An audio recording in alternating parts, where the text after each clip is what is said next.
Bonsoir. Bonsoir, merci à toutes et tous d'être venus aussi nombreux et nombreuses. Je pense que vous pouvez vous applaudir à nouveau. Merci.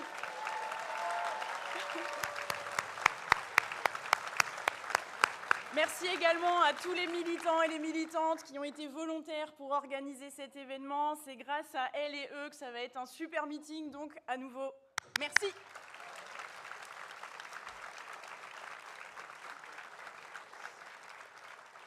Ce meeting précède de 3 jours une date importante. Ça va être la journée du 22 mars, c'est samedi. C'est une journée qui va être nationale, une journée de mobilisation contre l'extrême droite et le racisme. Il y a plus de 500 organisations qui appellent à cette mobilisation. Donc, il y a besoin d'une mobilisation populaire, d'une réponse populaire à ce défi que rencontre notre pays. Et donc, il va falloir y répondre présent. À Brest, ça va être à 14h30, place de la Liberté, un endroit que vous connaissez sans doute bien. On vous y attendra en nombre, comme ce soir. Merci à nouveau de votre présence. Je vous souhaite un excellent meeting et je vais laisser la place à mon camarade, mon ami et mon député, Pierre-Yves Cadala.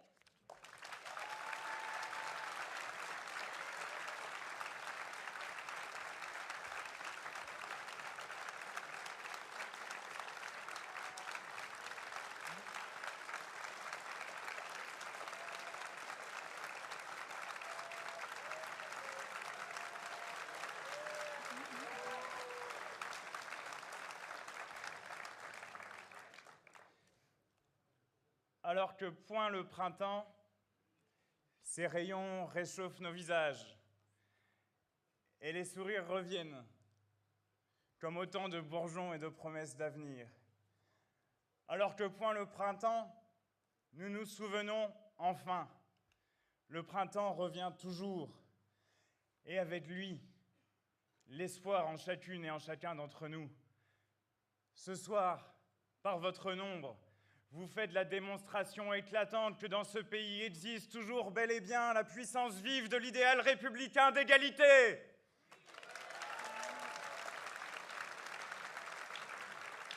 Qu'il existe dans le pays, et ici à Brest et en Bretagne, car la Bretagne, en juin et en juillet dernier, n'a élu aucun député du Rassemblement national.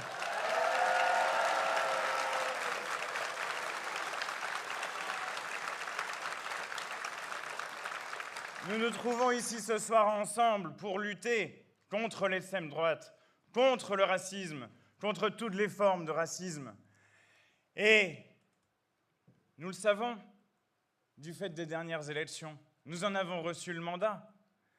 Nous en avons reçu le mandat car le 7 juillet dernier, la France a dit « Jamais, nous ne voulons pas de l'extrême droite, nous ne voulons pas de ces gens au pouvoir. » Et c'est à ce titre, fort de ce que nous sommes, que nous nous disons qu'aujourd'hui, il faut se battre contre l'extrême droite partout, jusqu'au gouvernement. Et je le dis avec une certaine conscience de la gravité du moment. Bruno Retailleau, ministre de l'Intérieur, est un ministre d'extrême droite. Lorsque l'on parle comme lui de Français de papier pour distinguer et trier entre les Français qui tous ont une carte d'identité et des papiers d'identité rappelant les temps les plus sombres de notre histoire, lorsque comme lui, l'on parle de régression vers les origines ethniques d'une partie de notre population, alors on n'a pas le droit de salir le beau nom de République.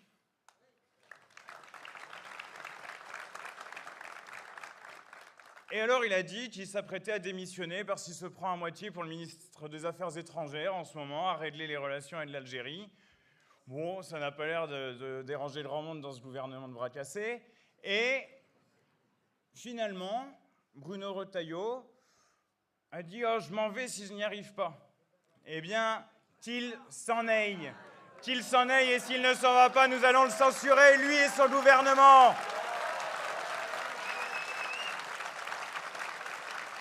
Ça m'a d'ailleurs rappelé, vous savez, dans le stade ici à Brest, quand on met un carton rouge à quelqu'un de l'équipe adverse, eh bien, il y a une petite musique qui arrive dans le stade. Pour celles et ceux qui nous écoutent d'ailleurs, je dis que Kenavo, en breton, Ça veut dire au revoir. Alors, Kenavo Retailleau!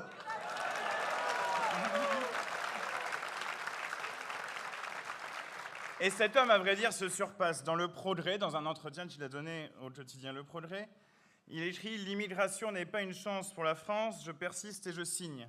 Nous n'avons plus les moyens, y compris pour nos compatriotes, de bien les loger, de bien les soigner. » Et pourquoi, s'il vous plaît, n'avons-nous plus les moyens ? Parce que ces gens ont organisé le pillage de nos ressources communes pour servir les milliardaires de ce pays. C'est pour gaver Bolloré que Retailleau entretient la haine raciste dans le pays. Et nous ne l'acceptons pas. Nous ne l'acceptons pas et nous l'acceptons d'autant moins ici depuis Brest, car ici nous savons qui a reconstruit cette ville. Je vous cite l'historien Pierre Le Goïc, dont nous avons ce soir parmi nous la fille, Julie Le Goïc, qui a été l'une des meilleures conseillères municipales à Brest ces dernières années. Et Pierre Le Goïc écrivait ceci. « Brest n'existerait pas aujourd'hui sans le travail harassant de milliers de travailleurs portugais, espagnols, algériens ou léonards, qui furent d'ailleurs licenciés dès la fin des travaux. Cela leur écorche la bouche à Retailleau, à Le Pen et aux autres. D'ailleurs, ils ne le disent même pas. Mais ici, nous le disons très clairement et n'avons aucune peur, nous sommes fiers de le dire. Merci aux Algériens, merci à tous ceux qui ont aidé à reconstruire la France et à bâtir ce pays. Merci.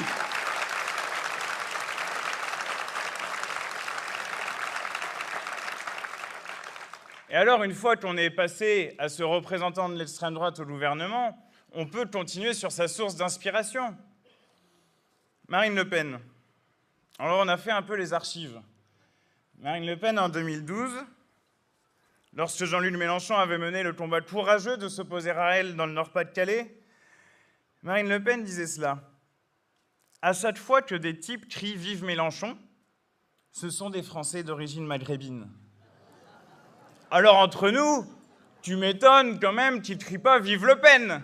Ce serait quand même quelque chose d'un peu dérangeant et d'un peu menaçant leur sécurité à eux-mêmes. Bref. Mais plus sérieusement, vous avez vu ces dernières années et ces derniers mois fleurir cette théorie comme quoi nous chercherions à séduire un vote communautaire. Eh bien, lorsque l'on reprend cette théorie à la source, celle de Le Pen, n'oublions jamais que ceux qui disent que la France insoumise cherche à séduire un vote communautaire épousent une thèse d'extrême droite.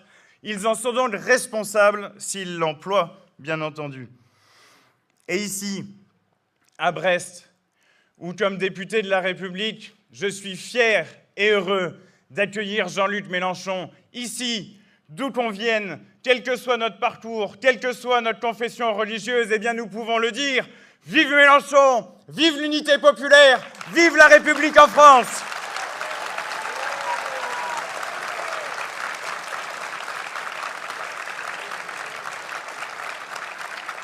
Et à l'extrême droite, qui se gargarise du bruit médiatique qui l'entoure et relaye ses thèses à n'en plus pouvoir. À l'extrême droite, aujourd'hui, depuis Brest, nous leur disons « Nous ne vous laisserons pas passer, nous ne vous laisserons pas défigurer la France républicaine. » Car cette France, je l'ai dit, est nourrie de l'idéal de l'égalité républicaine et de sa puissance. Faut-il rappeler à notre ministre de l'Intérieur et à tous ces gens le premier article de la Déclaration universelle des droits humains. Tous les êtres humains naissent libres et égaux en dignité et en droit.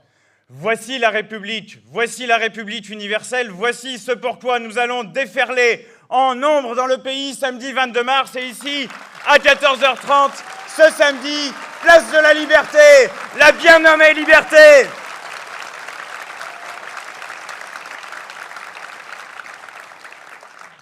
Et cet idéal républicain d'égalité, bien entendu, il s'exprime par ces principes que nous défendons et que nous avons avec la grande révolution française mise en partage au monde. Ces principes, également, méritent d'être poussés jusque dans leurs conclusions. Et je vous ai parlé du fait que le gavage des milliardaires, le fait qu'ils aient multiplié par plus de 2 depuis 2017 leur patrimoine, a des conséquences lourdes Cela a des conséquences sur les services publics, cela fait que l'hôpital va mal, que l'école va mal, et qu'enfin, toute la société se trouve à souffrir davantage. Eh bien, pour concrétiser cet idéal d'égalité républicaine, mettons-le en gros partout, disons-le dans le pays qu'avec nous, ce qui se passera, c'est le partage des richesses. Partageons!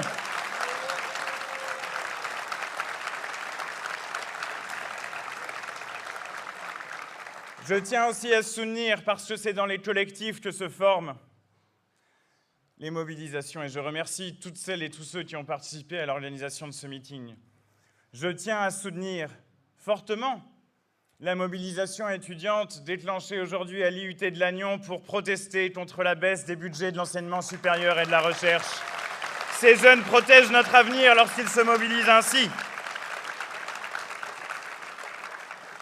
Enfin, la République universelle a également une dimension internationale, bien entendu.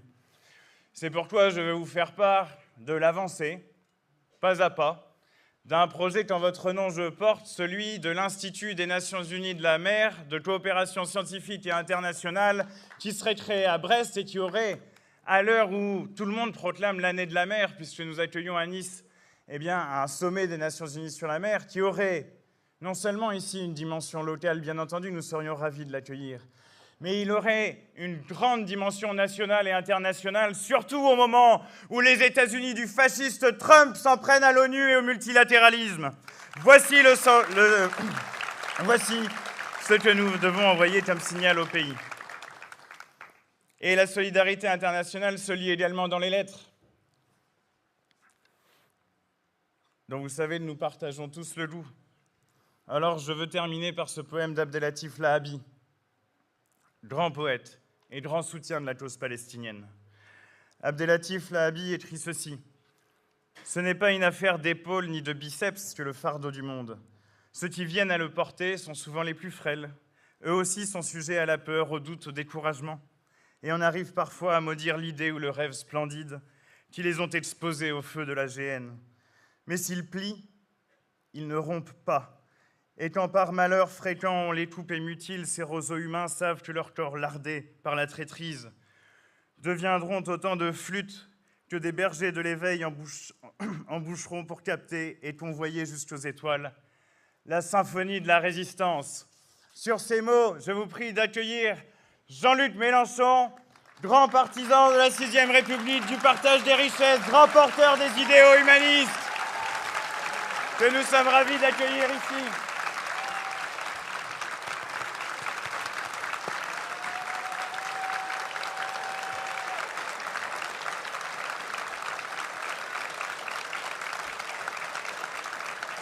Merci. Merci à toutes, à tous. Ah, vous êtes debout là-bas. Ça craint. Bon. Un grand bonjour à ceux qui n'ont pas pu entrer dans la salle. Je vous remercie de votre accueil, car vous devez mesurer à quel point il me va droit au cœur, compte tenu des circonstances accablantes qui sont les miennes d'habitude. Et j'en dirai un mot dans un instant. Mais en vous remerciant, je veux souligner ce que signifie votre présence, après avoir remercié ceux qui ont organisé cette soirée, mais beaucoup d'entre vous sont des co-organisateurs, parce qu'ils en ont parlé autour d'eux, parce qu'ils ont dit qu'ils y venaient, et ensuite, j'espère, vous direz que vous y étiez, ce qui contribuera à la contamination générale à laquelle nous aspirons. Alors, il y a vous, et votre présence est une démonstration. Moi, je le sais. Vous n'êtes pas seulement pour entendre des discours ou pour voir le député Cadalin ou moi-même, mais vous signalez, vous dites quelque chose à la population qui nous entoure, qui vous regarde, qui sait que vous êtes là. C'est une manifestation, notre soirée. C'est un regroupement, c'est un rassemblement. Et alors, en fidélité à ce que nous sommes tous, je vous demande de dédier notre soirée aux 400 personnes qui ont été assassinées hier soir sur l'ordre de M. Netanyahou. Et je vous propose qu'on se lève tous pour une minute d'hommage.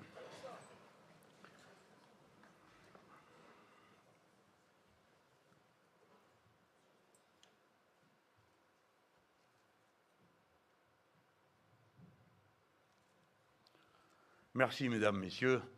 Nous avons dit par ce silence ce que nous avions à dire. Bien sûr, à cet instant, combien d'autres des luttes qui nous entourent mériteraient qu'on les cite. Et je vois en vous en parlant les visages que j'ai croisés sur les fronts des luttes, ces hommes, ces femmes, qui souvent, dans leur combat pour leur emploi, savent que d'une manière ou d'une autre, ceux qui ont prévu de les licencier les condamnent dans l'indifférence absolue à la mort sociale. J'étais, il y a quelques jours avant Corex, où des gens produisent des sels qui sont indispensables à toute une gamme de productions ensuite, dont certaines ont à voir avec la défense nationale, d'autres avec la sûreté des centres nucléaires, et qui, par conséquent, savent que ce qu'ils font est utile au pays, tel qu'il est aujourd'hui, et que leur sort est réglé, et ils ne savent pas pourquoi. Car quoi qu'ils aient dit, quoi qu'ils aient demandé, quelque démarche qu'ils aient entrepris, en toute hypothèse, personne ne leur répond. Aucun ministre ne leur parle. Le Premier ministre ne se soucie pas d'eux et va faisant des grands discours sur la nécessité que la nation ceci, la nation cela, le peuple, et puis à l'endroit où ça se joue concrètement, rien, le silence. Même pas le respect de la dignité des personnes. Parce qu'on pourrait aller et dire, écoutez, on ne peut pas faire autrement pour telle ou telle raison. Vous nous proposez de faire une coopérative, bon, nous allons vous expliquer pourquoi ce n'est pas possible. On se parle. Les gens ont droit à cette dignité. Cessez de mépriser, puissants de la terre. Cessez de considérer que les gens sont comme des choses, que vous maniez, que vous convoquez, que vous rejetez, sans jamais vous soucier de tout ce que leur vie signifie pour tout le monde, les parts de bonheur qu'ils portent en eux, qu'ils donnent, l'amour qu'ils distribuent. Tout cela ne compte pas, et leur savoir-faire, que vous liquidez d'un trait de plume, pensant, car aucun d'entre vous n'a jamais été voir une seule fois comment on produit un objet quel qu'il soit, qu'il suffit de mettre une pile de dollars ou d'euros d'un côté, une pile de tôle de l'autre, et au milieu surgiraient des voitures, des pelles, des roues, toutes ces choses dont vous n'avez pas la moindre idée de l'intelligence qu'elles contiennent, du savoir-faire, du tour de main, de la réflexion qui est cristallisée par le travail humain, et en particulier par le travail hautement qualifié de tous les gens que l'on croise. Si bien que ce matin, c'était une première pour moi. Je retrouvais, on a bu un petit café ensemble, loin de tous les regards, une équipe où on s'était connus au moment où la boîte allait fermer.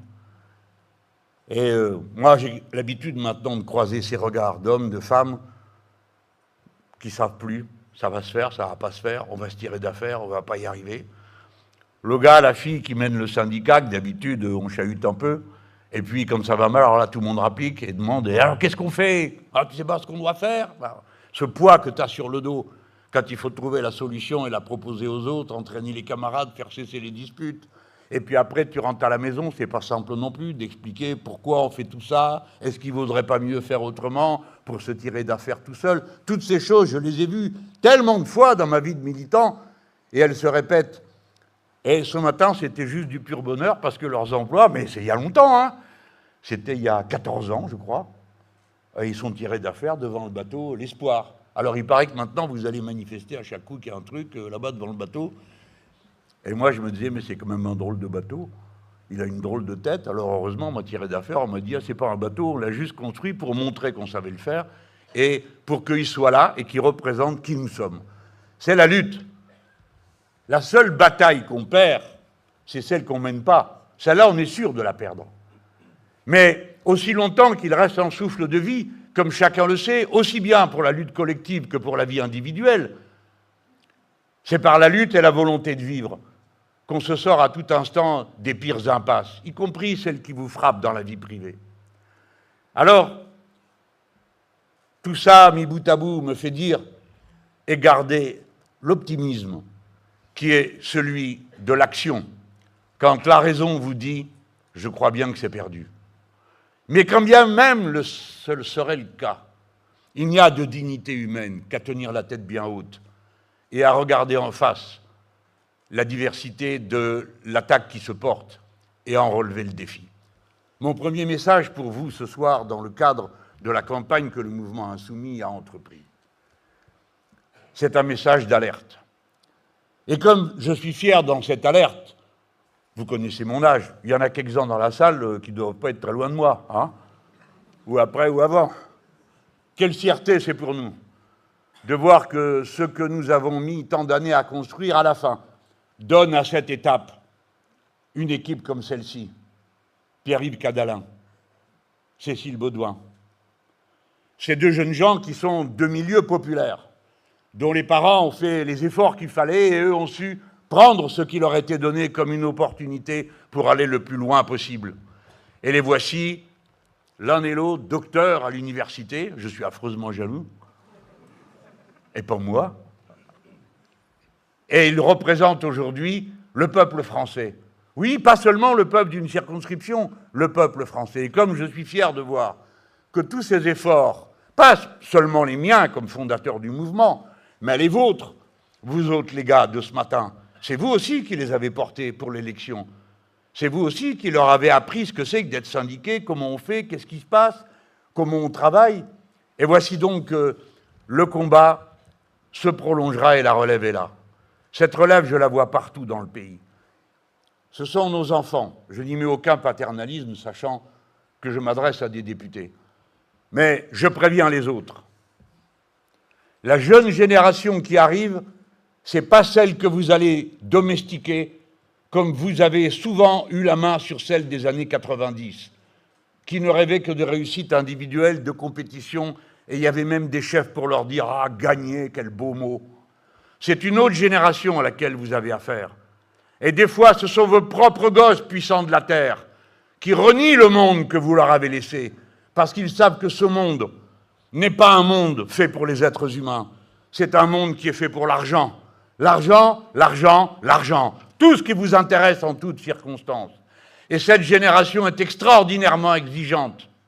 Et voyez-vous, comme quand le disait Pierre-Yves il y a un instant, on nous accuse d'une manière raciste d'aller chercher des clientèles dont les importants, les belles personnes, les docteurs en je sais tout, qui a sur les plateaux de télé, décrètent que ce sont des musulmans et que par conséquent, on ne les convaincrait qu'avec des arguments extrêmes. Cela oublie le point de départ. Ils oublient que la jeunesse de 18 à 24 ans vote majoritairement pour les insoumis, que les quartiers votent ultra majoritairement insoumis. Et savez-vous quoi? Nous n'avons récupéré personne. Ce n'est pas ça qui s'est passé dans le pays. Ce n'est pas ça qui est en train de se passer. Ce sont les quartiers populaires et la jeunesse qui a récupéré le mouvement insoumis pour s'en servir comme d'une arme. Voilà la vérité. Et c'est pourquoi nous sommes un mouvement. Et je ne suis le gourou de personne et je n'ai aucun goût à cela, contrairement à ce que raconte le petit bourgeois qui n'a pas eu sa dose suffisante de lumière et qui jalouse ceux qui en ont peut-être de trop.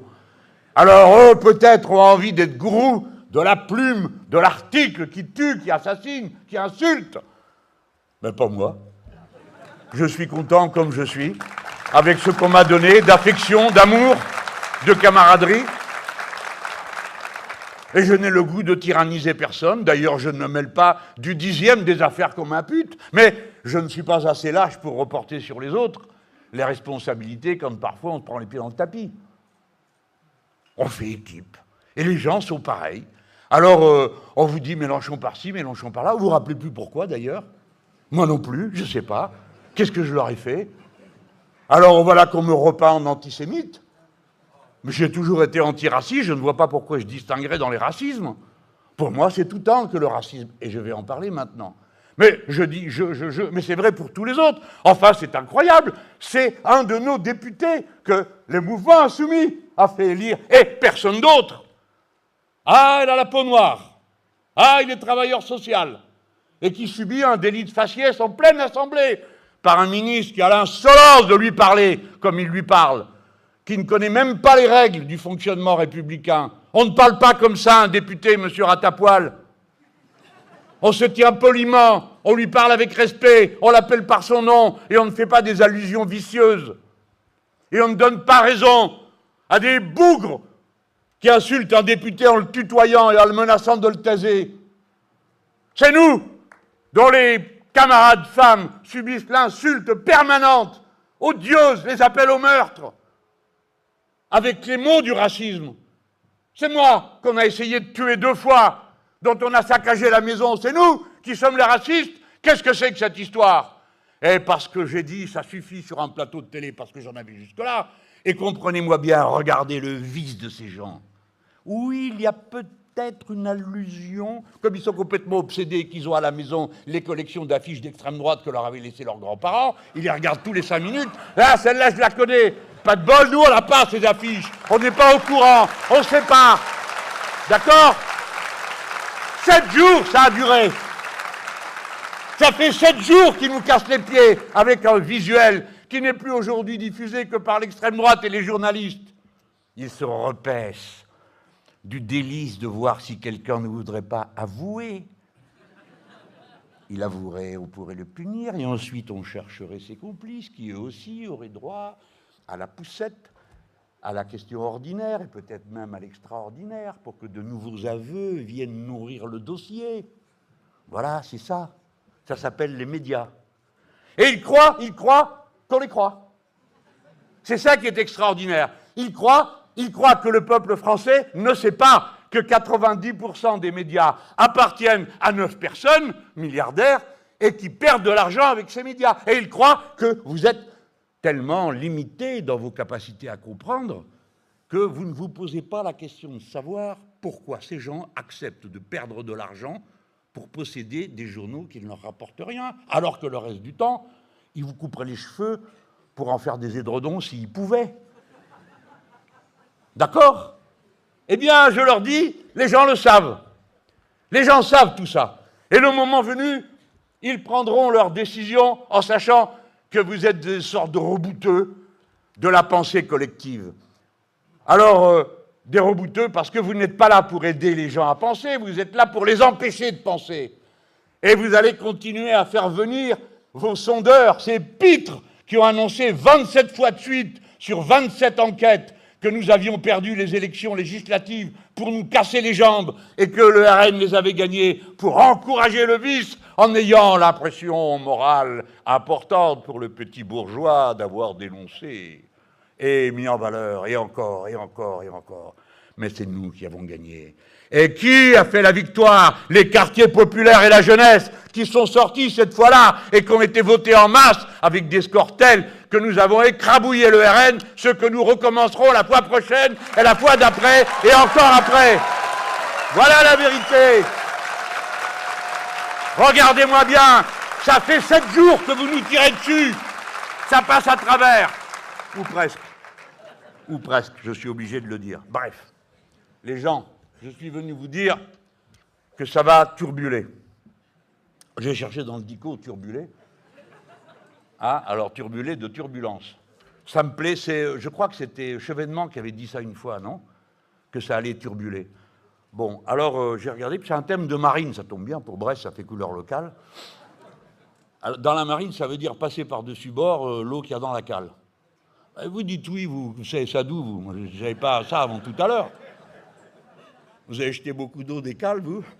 Au premier rang, là, il se marre, mais bon. Voilà, mais je croyais vous impressionner, moi. Bon, ben c'est raté. Ça va turbuler. La France, nous tous, nous allons au-devant de grands événements qui vont secouer jusqu'aux fondamentaux de la civilisation humaine. Ce sont bien sûr ceux dont vous apercevez les contours, mais dont vous vous demandez au juste ce qu'ils sont. Ce sont les événements géopolitiques. Nous avons tous du mal à bien situer ce que signifie ce que nous avons sous les yeux. Alors nous, on est de gauche. Ça fait déjà un moment qu'on a notre idée sur les gouvernements américains, qu'ils soient démocrates ou républicains.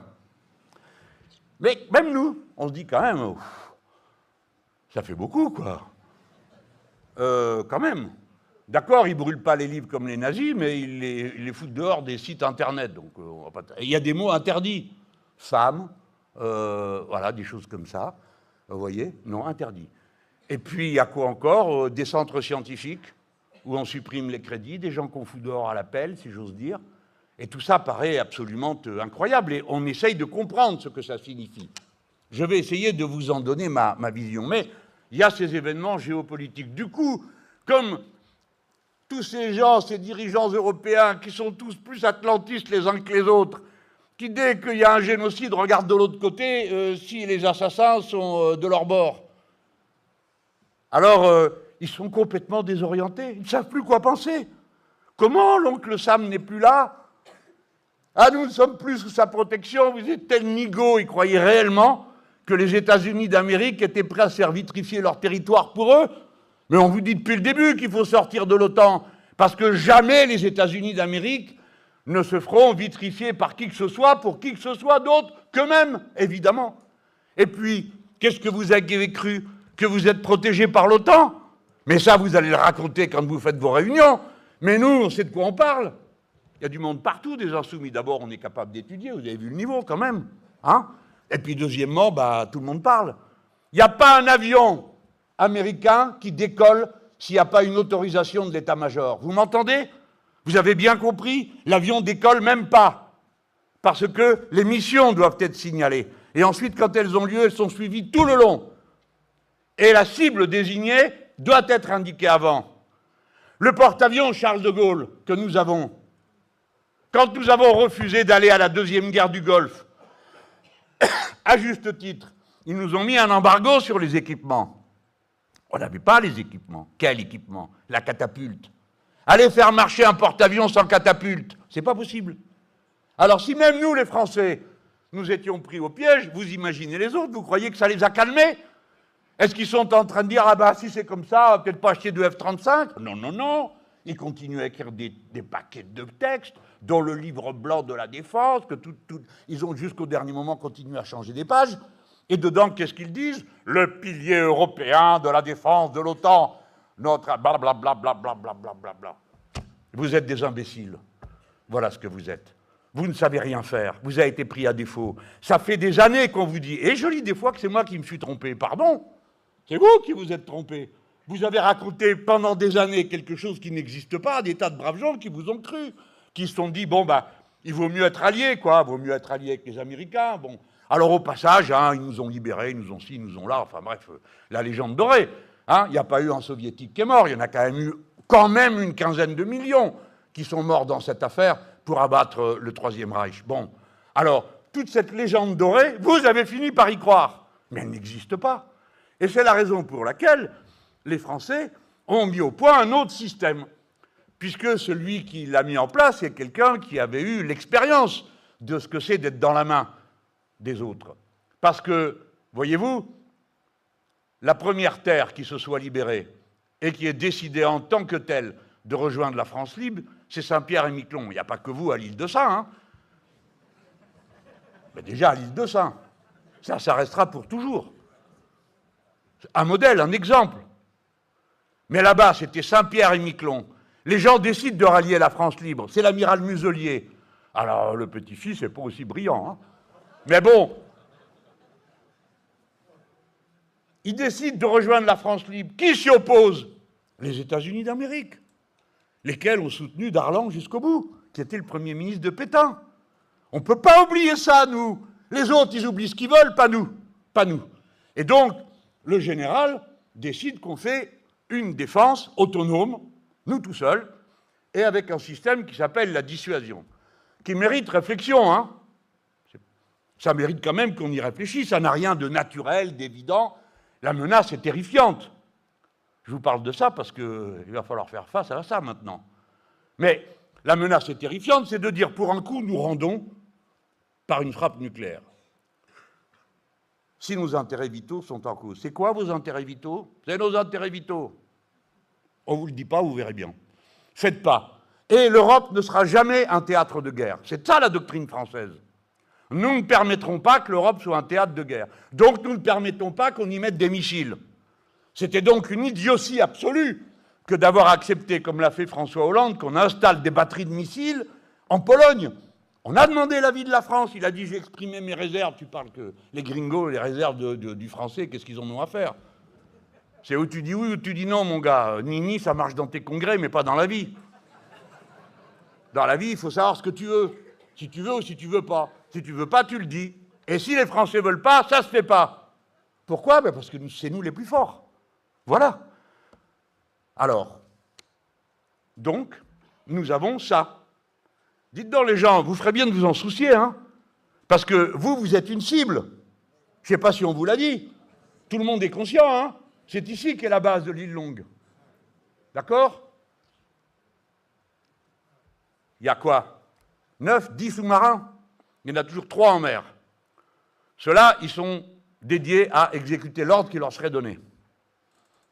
C'est pas rien comme ordre. Parce que je vais vous le dire, c'est un ordre posthume.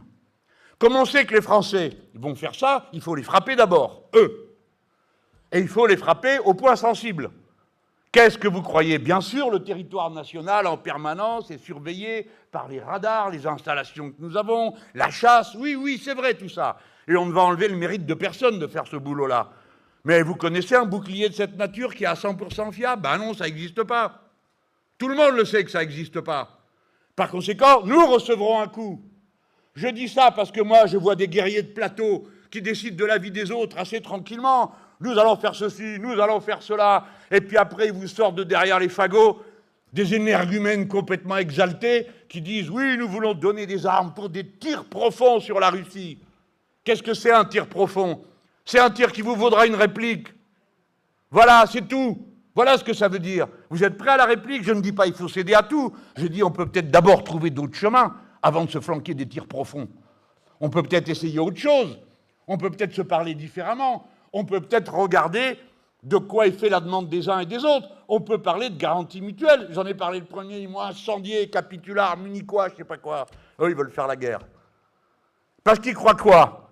Que quand l'un ou l'autre a parlé, M. Poutine se dit « Oh, M. Glucksmann est contre moi. Enfin,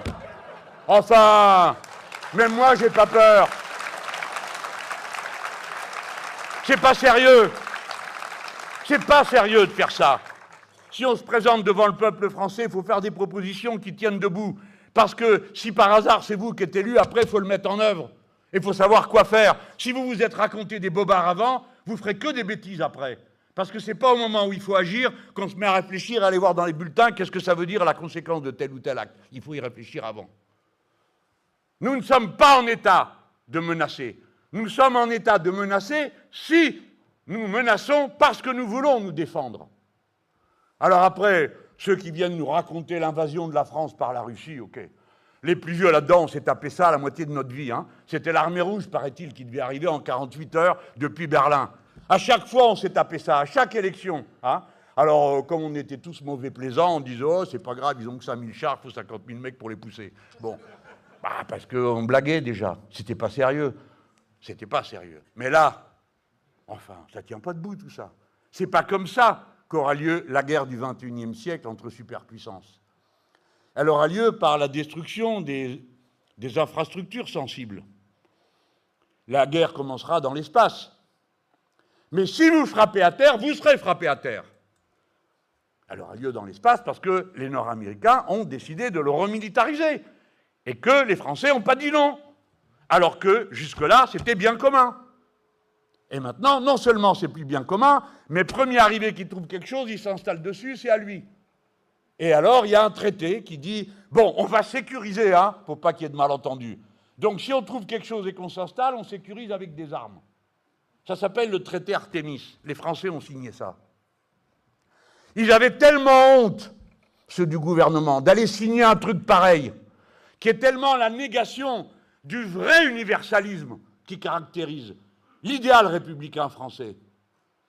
L'universalisme, c'est dire, eh bien, nous sommes des nations, nous sommes des peuples, nous avons des cultures différentes, des territoires différents, mais il y a une part qui nous est commune, c'est que nous naissons et nous demeurons libres et égaux en droit. Si bien qu'au fond, il y a des choses qui nous appartiennent en commun. Pendant des années, on ne savait pas ça. On n'avait pas bien compris ce qu'était le concept de bien commun. On savait ce qu'était une nationalisation, ou une pensée communiste, ou une pensée socialisante. Mais on n'avait pas réalisé dans les années 70 que l'air était un bien commun. L'air, quoi, c'est l'air, on respire. Ça ne venait pas à l'esprit. Que l'eau était un bien... Bien sûr, il y avait des gens qui étaient très avancés, qui avaient compris ça. Mais la masse d'entre nous, non, on n'avait pas compris ça. Donc, l'universalisme tel qu'un Français la conçoit, je veux dire, tel qu'on peut la déduire de notre conception des droits de l'homme et de la nature républicaine de l'État, c'est qu'il y a des biens communs. L'espace était un bien commun pour toute l'humanité. Parce qu'à partir d'une certaine distance en orbite basse, nous sommes tous des êtres humains, point final. Et d'ailleurs, dans la station internationale, il y a des êtres humains d'un peu partout qui sont là. Et c'est une belle et grande chose. Et d'ailleurs, dans la science, on partage tout. Tous les savoirs, enfin, on partageait. Maintenant, ils mettent des brevets partout. Il y a des profs ici, vous savez comme moi, que le savoir a vocation à être partagé. Ce qui fait sa force incroyable au savoir, c'est que plus on le partage, plus il y en a. C'est la seule richesse qui est de cette nature. Toutes les autres s'épuisent. Pas celle-là. Au contraire, plus on distribue, plus il y a de gens qui en ont, plus ça prospère, plus ça augmente, et plus on est sachant. Et bien voilà. En France, c'était interdit de mettre un brevet sur quelque vaccin que ce soit jusqu'en 1959. Maintenant, on met des brevets partout. Alors, je vais dire le mot, ça s'appelle un obscurantisme. Parce que vous empêchez le savoir de circuler. T'as pas payé, t'as pas le droit. Tu ne sauras pas. C'est un obscurantisme. Comme autrefois, ceux qui disaient « Non, non, tout ce qui vient de la raison, ça vient du diable ». Alors on disait « C'est un obscurantisme, vous empêchez de penser ». Eh bien, le libéralisme, le concept même de libéralisme, c'est-à-dire de tout transformer en marchandise pour que la main invisible du marché mette de l'ordre dans tout ça, c'est un obscurantisme. Et aujourd'hui, il explose sous sa forme la plus visible, la plus grossière, la plus vulgaire, quand les différentes factions du capitalisme se battent entre elles et que, évidemment, ceux de la big tech l'emportent sur les autres. On le voit. Et les voilà qui commencent à brûler des bouquins, qui commencent à s'approprier des savoirs. Eh bien, nous autres, les Français, quand on en sera venus là, c'est-à-dire avec un gouvernement insoumis, la première chose qu'on dira, c'est que puisque vous avez numérisé tout le passé, et que vous êtes en train de numériser tout le présent en mettant des capteurs partout, qui fait que tout le temps, sans arrêt, on sait si vous montez, vous descendez, vous achetez ci, vous achetez là, vous avez une montre qui vous calcule les battements de votre cœur quand vous faites ci ou ça. Tout ça, il y en a partout maintenant, des objets connectés. Et un savoir immense remonte vers des centrales qui, à partir de là, vont essayer de prévoir vos comportements. Qu'est-ce que vous allez acheter, qu'est-ce que vous n'allez pas acheter, parce qu'il y a que ça qui les intéresse. Si vous êtes un peu malade, auquel cas, il ne faut pas vous assurer, et ainsi de suite. Mais ça, pourquoi ça serait la propriété privée de ceux qui ne se sont donné aucun autre mal que de numériser ? C'est nécessairement un bien commun. Eh bien, tout ce qui vient de France appartient aux Français, et nous devrions décider que nous, les Français, nous en faisons bien commun de l'humanité. On ne demande à personne de payer pour nous lire, en tout cas pour ceux, les ouvrages qui ont passé leur droit de lecture. Mes amis, ça, c'est les défis. Rappelez-vous qu'en 2017, la campagne présidentielle, on avait parlé des nouvelles frontières de l'humanité. Alors, il y en avait qui ricanaient, parce qu'on s'est pointé pour parler de l'espace. Ah bon, alors l'espace, à l'époque, en l'espace, déjà en 2017, maintenant, il y a 9 expéditions sur Mars. Personne ne pense qu'ils sont en train de faire du tourisme. Hein. Pas du tout. Ils sont là-bas pour ramasser tout ce qu'ils peuvent. Bon, ou en tout cas, pour créer une situation particulière. On a dit la mer. Bon, ben vous le saviez parce que vous êtes à côté, que c'est le futur de l'humanité. Que c'est là que ça va se jouer parce que c'est la partie la plus importante de la planète. Et que, pour son malheur, elle contient des richesses qui intéressent ceux qui sont sur la Terre, qui sont prêts à faire n'importe quoi pour les récupérer. Et vous avez bien vu, faire des trous partout, comme ils en ont fait dans le golfe du Mexique. Enfin, à l'époque, ça s'appelait golfe du Mexique. Maintenant, il paraît que ça s'appelle, il veut que ça s'appelle golfe d'Amérique. Pour qui il se prend? C'est pas lui, l'Amérique, à lui tout seul. Alors, vous la connaissez peut-être, cette histoire. Les gens ont fait des tas de dessins vachement rigolos. Et les Mexicains, ils ont fait un dessin, ils sont cool. Ils ont partagé en deux le golfe. Et ils ont mis en bas Golfe du Mexique, et au-dessus, ils ont mis Golfo del Gringo Loco. Ma parole. Alors après, il y a des gars en France, ou des filles, je ne sais pas, qui ont fait la même chose. Ils ont mis tout l'océan Atlantique, ils ont marqué Golfe du Morbihan. Heureusement, il faut traiter ça avec humour. Mais c'est là que ça va se passer, beaucoup de choses. Pour ça, c'est une chance formidable d'avoir l'Ifremer ici. Et puis la proposition qu'a fait Pierre-Yves Cadalin, qui est sublime, hein, d'avoir cette école ici. Pourquoi? Parce que je ne suis plus tellement l'ordre hein, de mon papier, vous inquiétez pas, ça ne dure jamais plus de 3 heures. Alors, non mais c'est important parce qu'il a dit c'est un ordre géopolitique. Nous, les Français, on vient de se faire foutre dehors de toute une série de pays d'Afrique. Bon, alors honnêtement, on peut dire tout ça est compliqué. Peut-être bien, mais peut-être que si on s'était comporté autrement, on aurait moins donné prétexte à nous mettre dehors. Et surtout, à ce que personne nous défende. Parce que c'est une chose de se faire mettre dehors, mais que personne ne dise rien, ça fait mal au cœur. Ça fait très mal au cœur parce que des fois, les gens, ils ont obéi, hein. Les 55 militaires qu'on a perdus au Mali, ils ont obéi. Et ils ne méritaient pas que ça se termine comme ça pour eux, compte tenu du sacrifice qu'ils ont fait de leur vie. Mais sans aller à ces drames, le reste, ça fait mal au cœur. Le Burkina Faso, bon, ça nous parle. Pour nous, ça veut dire quelque chose. Thomas Sankara, enfin ceux qui sont de gauche dans la salle, il y en a quelques-uns, hein, bon, dans cette salle. Ça nous parle, ça fait mal au cœur. Et puis, je passe, parce que je ne vais pas faire le tour des pays d'Afrique. Et maintenant, voilà qui sortent de la francophonie. Bravo, monsieur Laigle, le génie qui nous dirige. D'accord ? Il s'est tellement bien débrouillé qu'on se retrouve avec une secrétaire générale de la francophonie qui est anglophone, dont le pays s'est retiré de la francophonie, et voilà. Et les autres s'en vont. Si nous, on veut avoir un dialogue avec le monde, et il faudra, c'est dans nos habitudes, dans nos goûts, on aime ça. On n'a jamais dit on va s'enfermer entre nous, et puis voilà. Ça, non, peut-être M. Retailleau, hein. Mais nous, non, on n'est pas comme ça. Alors, il va bien falloir avoir, comme on dit, une autre proposition à faire. Quelle proposition? Eh bien, nous sommes la première puissance spatiale européenne. Faisons une université des métiers de l'espace et proposons aux jeunes gens du continent africain, peut-être faut-il aller sur le continent africain faire cette université, de venir, car ils ont une jeunesse innombrable dans tous ces pays, qui est disposée comme la nôtre.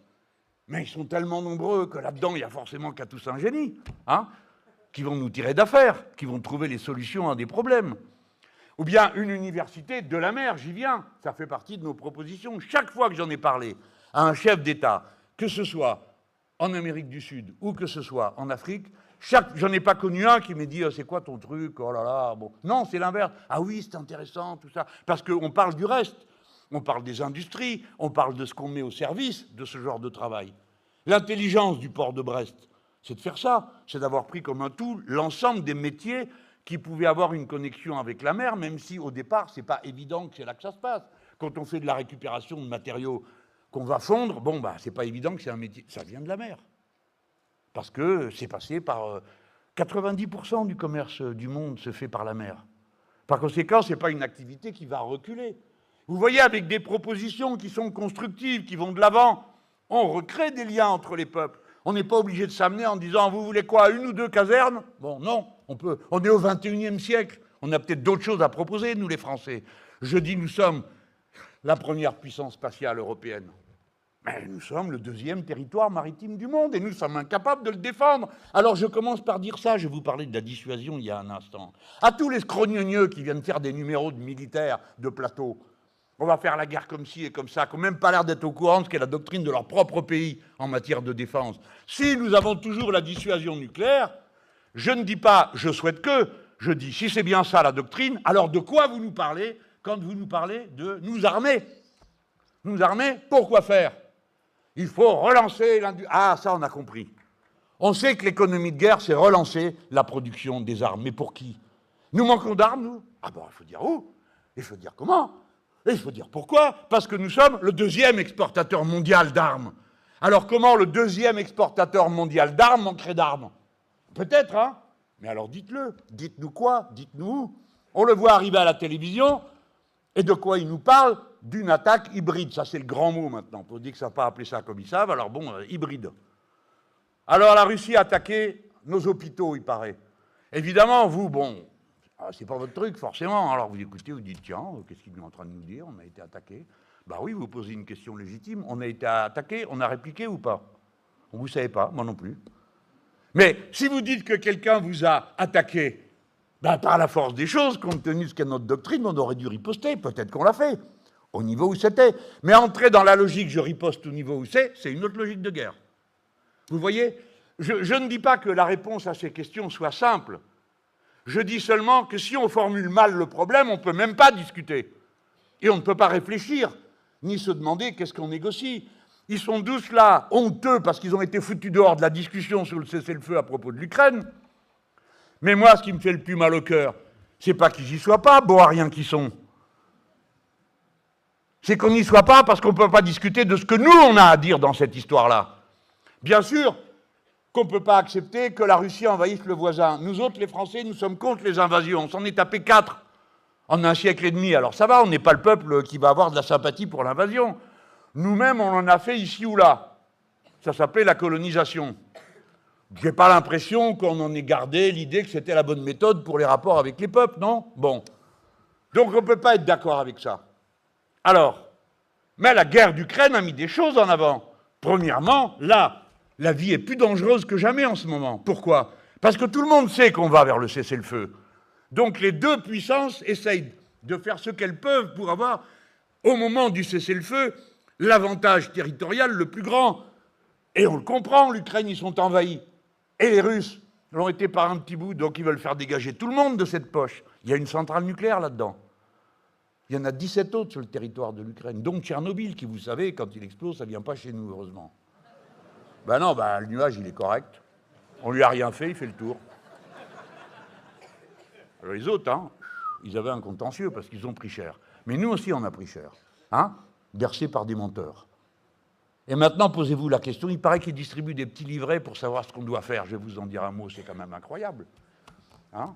Bon, on en est là. Ce qui est le plus grave pour nous, nous avons intérêt à ce que, dès maintenant, on mette des casques bleus de l'ONU autour des centrales. Et je le dis depuis la campagne présidentielle, que c'est ça qu'il faut faire.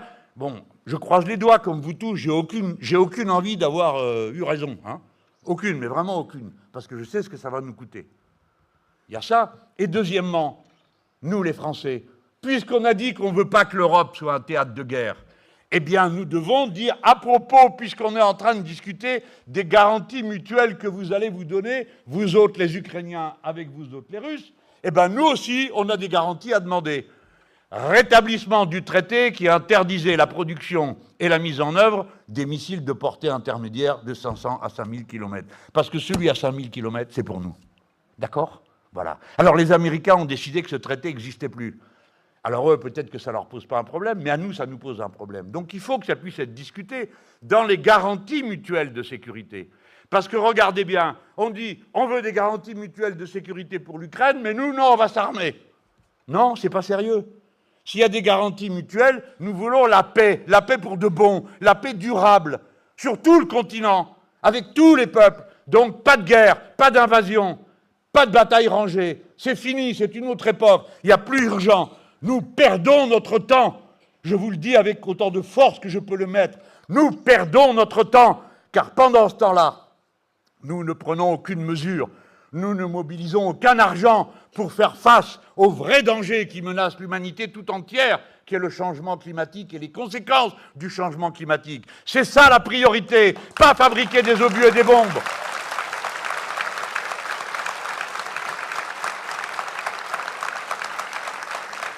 C'est pour ça qu'il faut nous préparer à faire face à cette turbulence géopolitique, à cette turbulence qui va venir du désordre climatique. Vous avez vu la semaine dernière le vent là, qui soufflait sur des pays aux Amériques, s'en foutent. Hein. Après, ils reconstruisent tout ça, ils pensent qu'il a fait du fric. C'est ça qui rend le capitalisme dangereux. C'est qu'il n'est pas capable de corriger cette turpitude. Au contraire, il en vit. On voyait le vent renverser des poids lourds. Bah, je sais pas, peut-être que c'est un spectacle habituel sur les PlayStation, mais dans la vie, non. Et on en est là. Et des torrents de flotte qui tombent sur l'Italie et qui sont tombés avant, c'est autour de nous tout ça. Par la force des choses, nous aussi. Comme là-bas, dans les Alpes-Maritimes et ailleurs. Et l'eau monte partout. Le trait de côte va changer. Alors, je ne dis pas ça pour faire peur. Sur la guerre, si. Si. Mais sur ça, non, c'est le contraire. Il faut réfléchir, trouver des idées, mettre en place des politiques, des stratégies. Il faut commencer à déménager du monde, c'est pas facile. S'installer ailleurs, comment on le fait? Comment on réduit ceux qui aujourd'hui défigurent les côtes et qui peuvent poser problème et aggraver les problèmes? Comment on se garantit que chaque fois qu'il y aura une tempête et que tout sera détruit, néanmoins, on arrivera très rapidement à rétablir les circuits de l'eau, de l'électricité qui permettent aux gens de vivre. Et pas juste la première fois on y va, alors allez, tout le monde s'y met. À la deuxième fois, ils vont ceux qui peuvent. Et la troisième fois, on dit, bah écoutez, faut bien vous débrouiller, mettez-vous ailleurs. Bon, voilà. Et puis alors, voilà, on va acheter une citerne personnelle. On va acheter, si on a des sous, la machine à produire de l'électricité, mais ça, c'est pas comme ça qu'on voyait la vie, nous. Et c'est pas comme ça qu'on a envie de la voir. Parce que si vous voulez voir ce que ça donne, chacun pour soi, il y a des pays où c'est le cas. Je suis allé à Beyrouth, peut-être que vous avez suivi cet épisode de mes différentes interventions. J'y suis allé en janvier de l'année avant, donc c'est l'année, bon, peu importe, l'année dernière, quoi. En janvier. Et bon, j'ai le nez creux parce que je suis allé voir le gars qui est président maintenant. Et il me semblait que c'était le type qui était le mieux placé pour essayer d'être en point de rencontre et qu'enfin, il y ait au moins un président dans ce pays pour pouvoir discuter et défendre les intérêts de ce pays. Mais vous êtes à Beyrouth, vous vous mettez sur le bord de mer, qui est une merveille, c'est la Méditerranée, il n'y a rien au-dessus, et vous regardez... si, bon, il y a quelques autres petits coins, hein. Vous n'avez pas la Méditerranée ici? Non. Bon, rigolez pas, moi, quand j'étais gamin, il y avait la Méditerranée d'un côté et l'Atlantique de l'autre. C'était à Tanger. On choisissait. Bon, vous ne choisissez pas. Atlantique à vie. Mais vous voyez au loin, à Beyrouth, c'est jaune. Jusqu'au fond du regard, et au fond, vous ne voyez plus rien.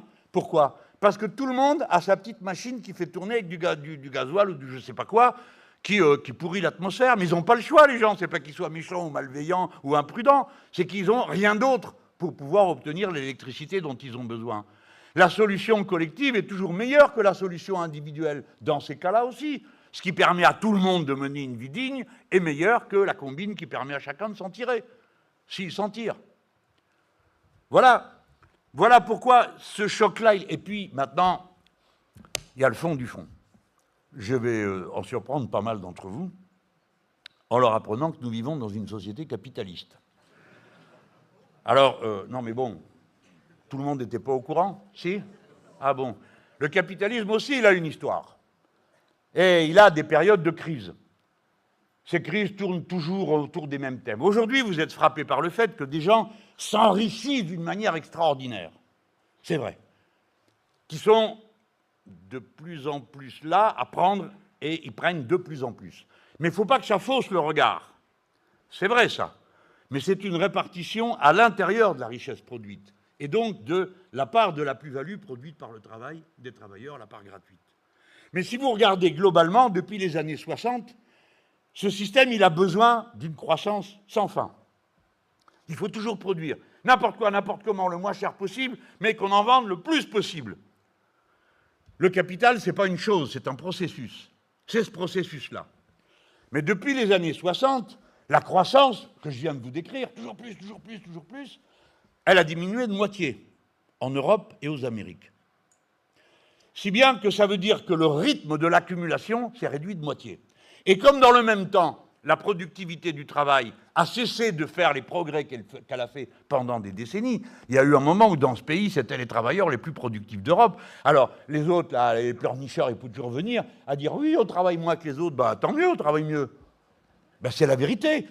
Quand vous réalisez en 30 ou 40 heures ce que les autres réalisent en 60 ou 70 heures, vous avez le droit de gagner quand même sur la différence quelques heures de travail de moins. Et puis si vous aimez les pays où on bosse sans arrêt, vous n'avez qu'à regarder qui c'est. Hein. C'est les pays les moins développés. Pourquoi? Parce que c'est eux qui ont le moins de machines. Et par conséquent, le travail humain occupe la plus grande part dans la production. Plus il y a de machines, moins il y a d'heures de travail. Alors après, la question, c'est de savoir comment on répartit la richesse qui a été produite. Mais je rappelle quand même qu'au départ, la machine soulage la peine de l'homme ou de la femme. C'est quand même ça qu'on attend d'elle. Et vous verrez que ça sera le cas pour toutes sortes de métiers. Alors maintenant que ça arrive dans les métiers intellectuels, dans la petite bourgeoisie, panique à bord. Parce que, bon, ils vont prendre notre travail. Alors, bon, par exemple, un robot ordinaire, il fait très bien un article de presse, hein, parce qu'il y a 60 mots à connaître.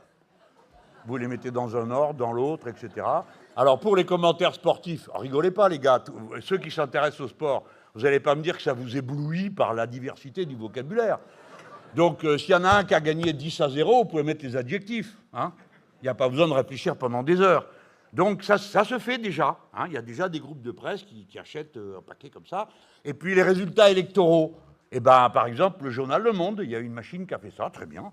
J'ai raconté les mêmes inepties que ceux qui écrivaient, donc il n'y avait pas de changement, on s'est rendu compte de rien au début. Bon, tout ça, c'est pour vous dire que le fond de l'affaire, c'est que nous sommes dans un moment où quelque chose s'est produit et se détraque, à l'intérieur du mode d'accumulation. Et il leur faut à tout prix retrouver une ère d'expansion. Et on est passé jusqu'à présent, pendant des décennies, un entrepreneur gagnait mieux sa vie ou finissait par construire un grand ensemble parce qu'il avait trouvé un truc technique. Un process de production, une machine qui savait faire ci ou ça, un produit qui le faisait mieux. Et alors, pouf, il prenait une avance et c'était l'exploit technique qui donnait l'avantage. Cet aspect-là, petit à petit, s'est réduit à rien.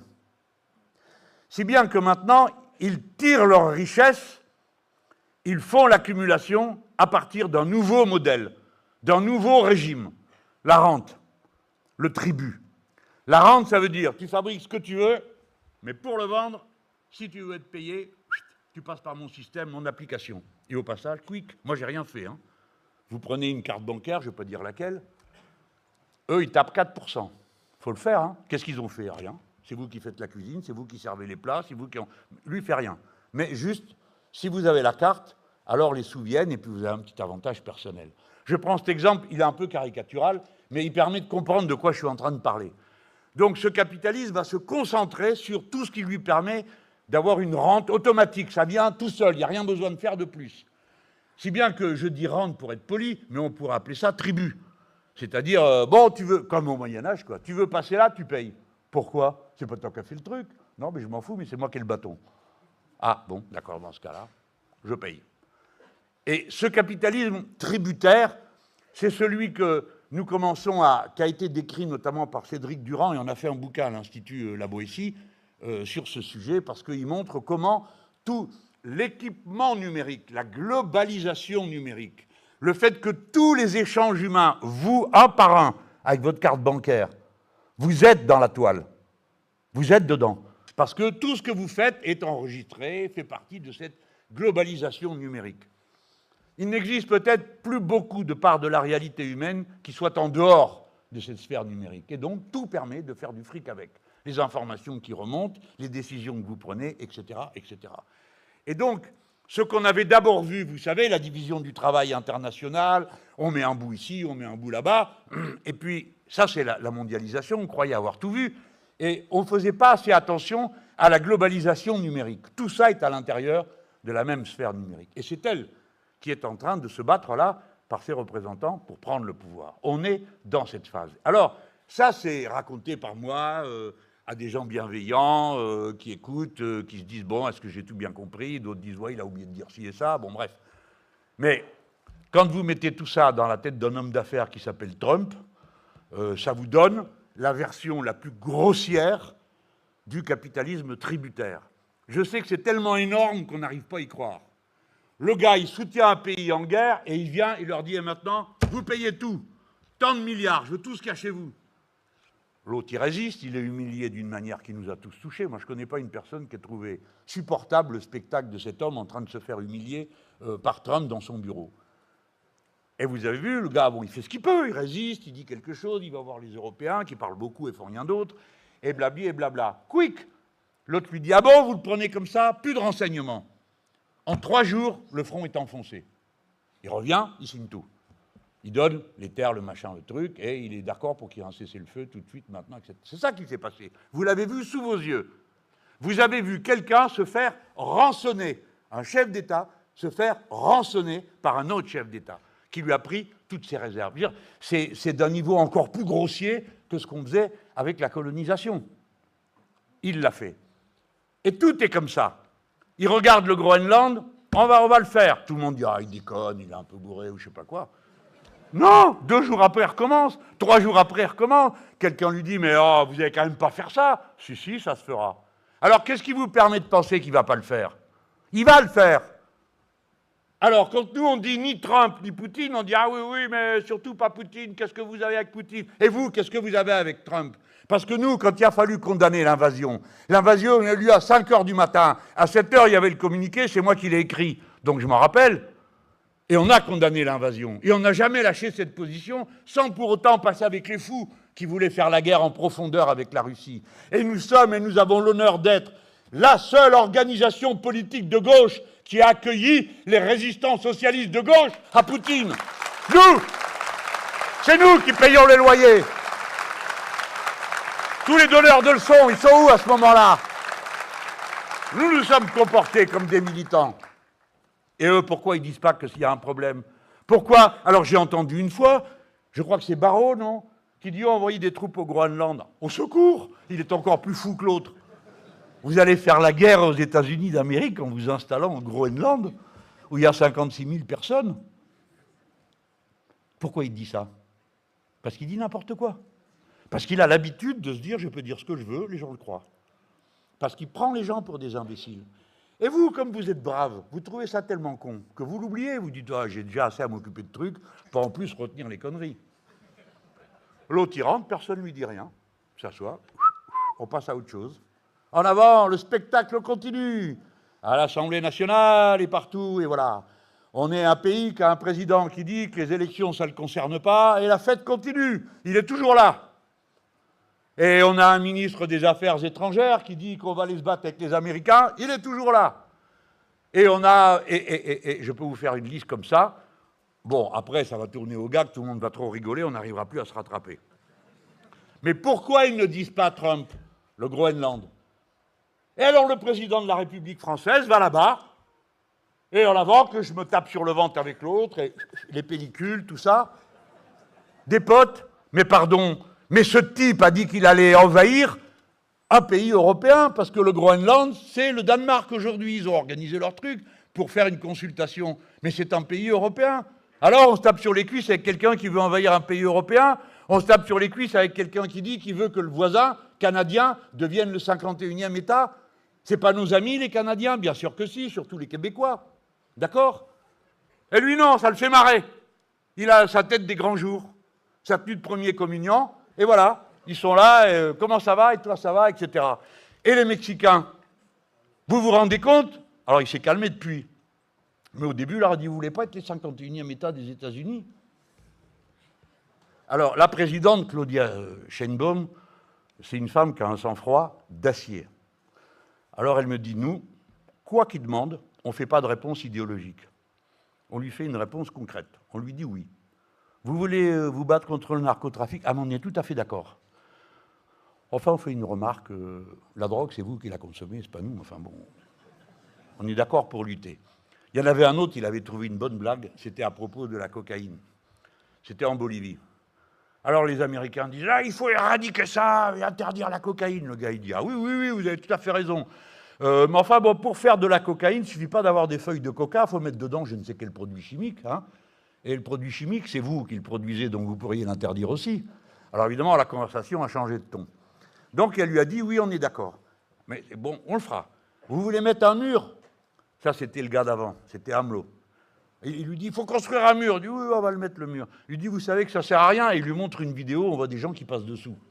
Alors évidemment, la conversation était immédiatement gâchée. Donc elle lui a dit ça. Et puis elle lui a dit, dites-nous, il faut nous rendre un petit service aussi, c'est qu'ils s'entretuent. Mais les armes qu'ils utilisent, ce n'est pas nous qui les produisons, on n'en a pas, c'est vous qui les produisez. Donc si vous pouviez nous aider. Et la discussion a eu lieu comme ça, elle s'est fait respecter. Et alors il a reporté une première fois les droits de douane, une deuxième fois, je ne vous raconte pas toute l'histoire, mais moi ça m'intéressait de voir comment on s'y prend avec des personnages pareils. Mais il a quand même osé parler de ça. Du Mexique comme 51e État. OK? Peut-être que vous ne le savez pas parce qu'on ne peut pas tout savoir et que la curiosité ne pousse pas toujours de tous les côtés. Mais les États-Unis d'Amérique, ils existent depuis 245 ans, ils ont été 229 ans en guerre. Vaut mieux pas les avoir comme voisins. Surtout que ils ont déjà piqué la moitié du territoire du Mexique à la fin du 19e siècle. Et le gars, il arrive au 21e, il dit on prend le reste. Vous croyez que c'est supportable, ça?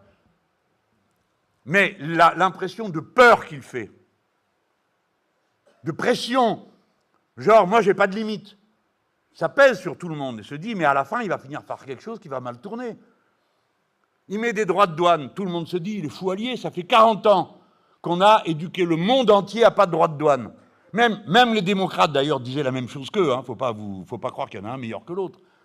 Mais alors, les voitures, elles sont produites aux États-Unis d'Amérique. Toutes les pièces qu'il y a dedans, c'est comme l'Allemagne avec les pays qu'il y a autour. C'est le reste qui fait le boulot et ils assemblent. Aux États-Unis, ils assemblent. Un piston, il franchit 4 fois la frontière du Mexique. Alors, la camarade, elle me dit, tu comprends, il va leur mettre 25% à chaque fois qu'ils passent, mais le prix de la bagnole va être incroyable, ou alors c'est nous qui allons devoir payer le fait qu'à chaque fois on compensera. C'est pour vous dire, cette ambiance fait que nous comprenons que nous avons affaire à quelqu'un qui assume une forme d'impérialisme tributaire qui est terrible. Alors une fois qu'on sait ça, d'abord, on peut le dire. 2, on réfléchit à ce qu'on va faire. On tâche de réfléchir avec un peu de précision. Et quand on s'occupe de ce genre d'affaires et qu'on est payé pour ça, on fait attention à ce qu'il y a dans les textes. Et quand Madame van der Leyen écrit qu'on va bloquer le whisky, on se rappelle que les Français, c'est pas du whisky qu'ils produisent, c'est du vin, et qu'à 200%, ça ruine la filière. Qui a laissé passer ça? Qui a pris la décision de dire oui? Qui a signé? Moi, j'aimerais bien le savoir, si c'est moi qui m'en occupais. Parce que je les ai vus, ceux-là, déjà à l'œuvre, une fois. Hein. Ils disaient, oh, le vin rouge, ça se vend pas ce que ça se vend, et le blanc non plus, il n'y a qu'à mélanger, ça fait du rosé, il a un bon prix. Je dis, mais vous sortez d'où, vous? Vous êtes quel genre d'extraplanétaire? Vous croyez réellement qu'on fait du vin rosé en mélangeant du pinard? Ou vous avez appris à vivre comme ça, bande de sauvages? C'est pour vous dire, que se passe-t-il? Ne les prenez pas pour des très intelligents, d'accord? Rappelez-vous, dans la campagne présidentielle, ils disaient « Mélenchon, c'est la catastrophe, 100 milliards de dettes, il va nous créer. » Les mecs, ils ne manquent pas d'air. Ils en ont mis 3000 milliards. Et ils ne se rappellent pas ce qu'ils ont fait du dernier millier. Au point qu'il faut faire une commission d'enquête pour savoir pourquoi ils ont dépensé toute cette somme. Enfin, ne les prenez pas au sérieux. N'hésitez pas à les chasser. Méfiez-vous d'eux. Écoutez pas ce qu'ils racontent. Ou quand vous écoutez, faites la lumière. La vertu dont nous avons besoin, c'est le discernement. Je récapitule. Premièrement, nous avons un devoir. Le devoir d'être unis. Je parle peuple français, peuple en France. C'est notre première tâche. Si nous sommes divisés en tant que peuple, nous ne pourrons résister à rien, ni à un problème écologique, ni à un problème militaire, ni à un problème social. Quand je vous parle d'unité populaire, je ne suis pas en train de vous parler d'un accord, surtout avec des gens pareils qui ont changé d'avis en cours de route. Non, je ne vous parle pas d'accord entre les appareils. Je parle d'accord basé sur une claire conscience de ce qui est nécessaire pour tous, à partir de principes simples, que nous sommes égaux en droit, et que tout le monde a le droit d'être soigné, tout le monde a le droit d'être éduqué. C'est autour de ces questions qu'il faut que l'unité se construise. Et donc, chacun d'entre nous, chacune d'entre nous a la tâche de convaincre autour, d'expliquer le sens profond du partage. C'est pas juste parce que je suis sympa, c'est parce que c'est une nécessité absolue que de partager le savoir, les moyens, etc. C'est la première tâche. Et c'est pourquoi nous avons fait de la lutte contre le racisme une ligne de front essentielle. Parce que tout le reste, vous pouvez considérer que vous avez du temps pour finir de convaincre le voisin, le cousin, le parrain, de ce qui est nécessaire et d'un bon programme politique. Mais si ça commence par « Ah ben moi je cause pas avec un musulman », comme il y a une génération c'était « Moi je cause pas avec un juif », les mêmes qui aujourd'hui nous accusent, nous, d'être antisémites, alors que c'est eux qui en avaient fait leur métier et leur source, d'accord? Alors ça va plus. Si c'est la couleur de peau qui nous trie, qu'est-ce que vous voulez dire contre une situation pareille? Qu'est-ce que vous avez à dire? Il faut faire tout un truc pour dire « Attends, c'est pas comme ça que ça se passe ». Tout le monde le sait. La preuve, c'est que la plupart des racistes disent qu'ils sont racistes, mais pas avec leurs voisins, parce que c'est un bon gars ou une bonne fille, blabli, blabla. Ça veut dire que spontanément, ils ont une conscience de la communauté humaine. Mais le racisme, c'est l'arme numéro 1. Il paraît que c'est Marx qui l'a écrit, je ne l'ai pas trouvé, mais je vais le retrouver, le texte, qui dit que c'est l'idéologie de base pour le capitalisme, pour diviser les peuples. Par conséquent, nous devons prendre l'islamophobie, l'antisémitisme, la haine des Noirs, pour ce que c'est, une méthode pour les dominants pour continuer à dominer. Et rien d'autre. Rien d'autre.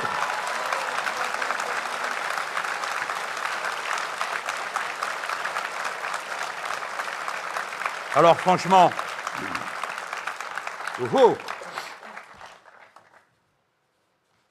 alors bon, le voile, ça recommence. Ça recommence, quoi. Ça ne sert qu'à ça. Quel est le problème? J'en sais rien. Moi, je ne fais pas le sport que font toutes ces filles qui sont 10 000 fois plus fortes que tout le monde. Mais la laïcité, ce n'est pas un athéisme d'État. C'est la séparation des églises et de l'État, de toutes les religions et de l'État. Mais ça ne veut même pas dire qu'on vous interdit d'être croyant. Vous prenez la décision que vous voulez au nom de vos valeurs. et vous allez voter de telle ou telle manière. De même, par exemple, quand on parle de l'interruption volontaire de grossesse, c'est un sujet qui pose des problèmes moraux à certaines personnes, et on le respecte, on l'admet.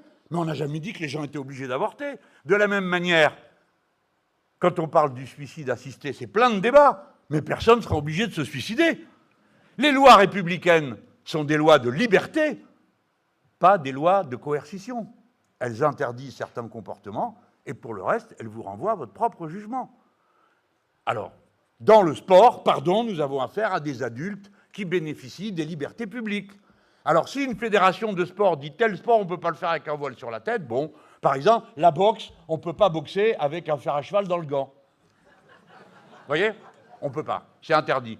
Bon, on peut le comprendre, c'est eux qui décident. Il y en a qui veulent se battre avec des fers à chevaux, c'est leur affaire, mais pas dans le sport officiel.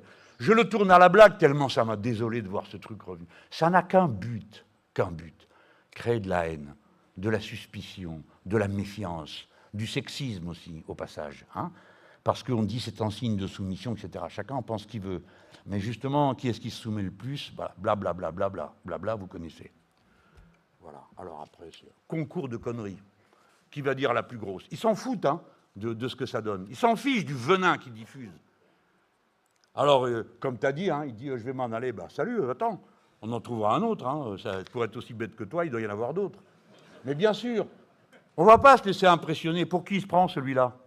Bon, alors après, passe que lui, il parle comme ça. Après tout, il est de son bord, on connaît leurs opinions, bon, pourquoi pas? Bon, sauf que quand tu es ministre, il faut quand même te rappeler que c'est la France que tu gouvernes, c'est pas la Vendée-Chouane, hein. Donc, c'est la France, et dans des Français, il y en a toutes sortes. Bon. Alors, le gars, il veut faire... D'abord, qu'est-ce qu'il fout dans cette histoire avec l'Algérie, celui-là? Il a un problème. On comprend le problème qu'il pose. Mais c'est pas à lui de faire le boulot. C'est au ministre des Affaires étrangères, pas au ministre de l'Intérieur. Vous dire, mais pourquoi? Ben parce que c'est pour ça qu'il y a des ministres différents. Ils font des tâches différentes, ils sont dans d'autres relations. Et il y a des procédures qui n'ont pas été respectées, paraît-il. Enfin bon, bref. C'est bon, monsieur Retailleau. Paix. Cool, tranquille, calme, bouche cousue. Voilà, ben oui, faut arrêter. Ça ne sert à rien, tout ça, qu'à créer des tensions. Et maintenant, voilà qu'il y aura des mesures de représailles. Et où on va comme ça? C'est quoi vos mesures de représailles? La circulation. Ah bon? Eh bien, écoutez, nous sommes dans ce pays des millions de franco-maghrébins. Je me compte dedans parce que moi, je suis né au Maroc. D'accord? Nous sommes des millions. Vous allez faire quoi? Nous empêcher d'aller voir les parents au pays ou les grands-parents? Vous allez empêcher nos cousins de venir nous voir, nos enfants, nos petits-enfants? Dans quel monde vous vivez? Vous n'êtes pas au courant qu'un Français sur 4 a un grand-parent qui est étranger? 1 sur 4. Quand j'étais gamin, c'était 1 sur 10. 1 sur 4. Vous parlez de nos familles, monsieur Retailleau. Vous parlez de nos familles quand vous parlez de faire ce que vous êtes en train de dire que vous allez faire. Nous empêcher de circuler, nous empêcher de nous inviter les uns chez les autres. Parce que vous voyez toute personne du Maghreb comme un ennemi, comme quelqu'un qui pose problème. Hein? Voilà comment ils nous voient tous. Je me mets dedans parce que je suis sûr que les 3/4 d'entre vous feraient la même chose que moi. Diraient, bah écoutez, moi, voilà, je suis né à Alger, même si ce n'est pas vrai. Je suis né à Blida, ou je suis né à va savoir où. Hein? Parce qu'on ne laissera pas refaire ça. Trier les Français, d'après d'où ils viennent, leur permettre ou leur interdire d'avoir une vie de famille d'après je ne sais quels critères. Ce n'est pas M. Retailleau qui va décider ça. Donc, qu'il y ait des problèmes, ok, on sait qu'il y a des problèmes. On sait comment ils peuvent être créés. Mais on ne va pas les régler comme ça. D'abord, il faut vivre avec son temps. Le temps de la colonie est terminé. On ne donne plus d'ordre aux autres. On discute, parce que ce sont des gens.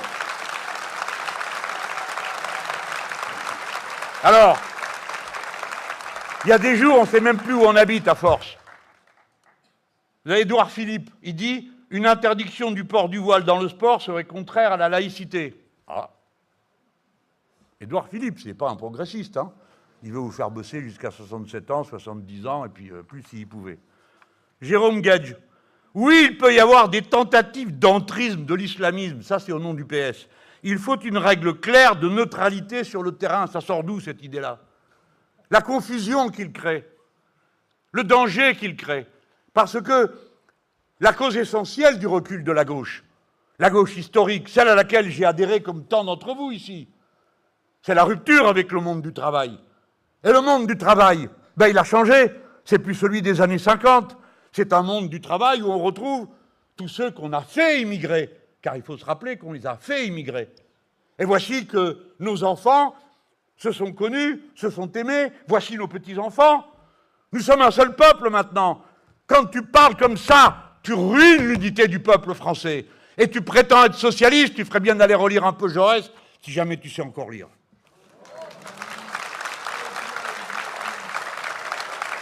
Alors, oh là là, faut que j'accélère un peu, ça va aller là. Hein.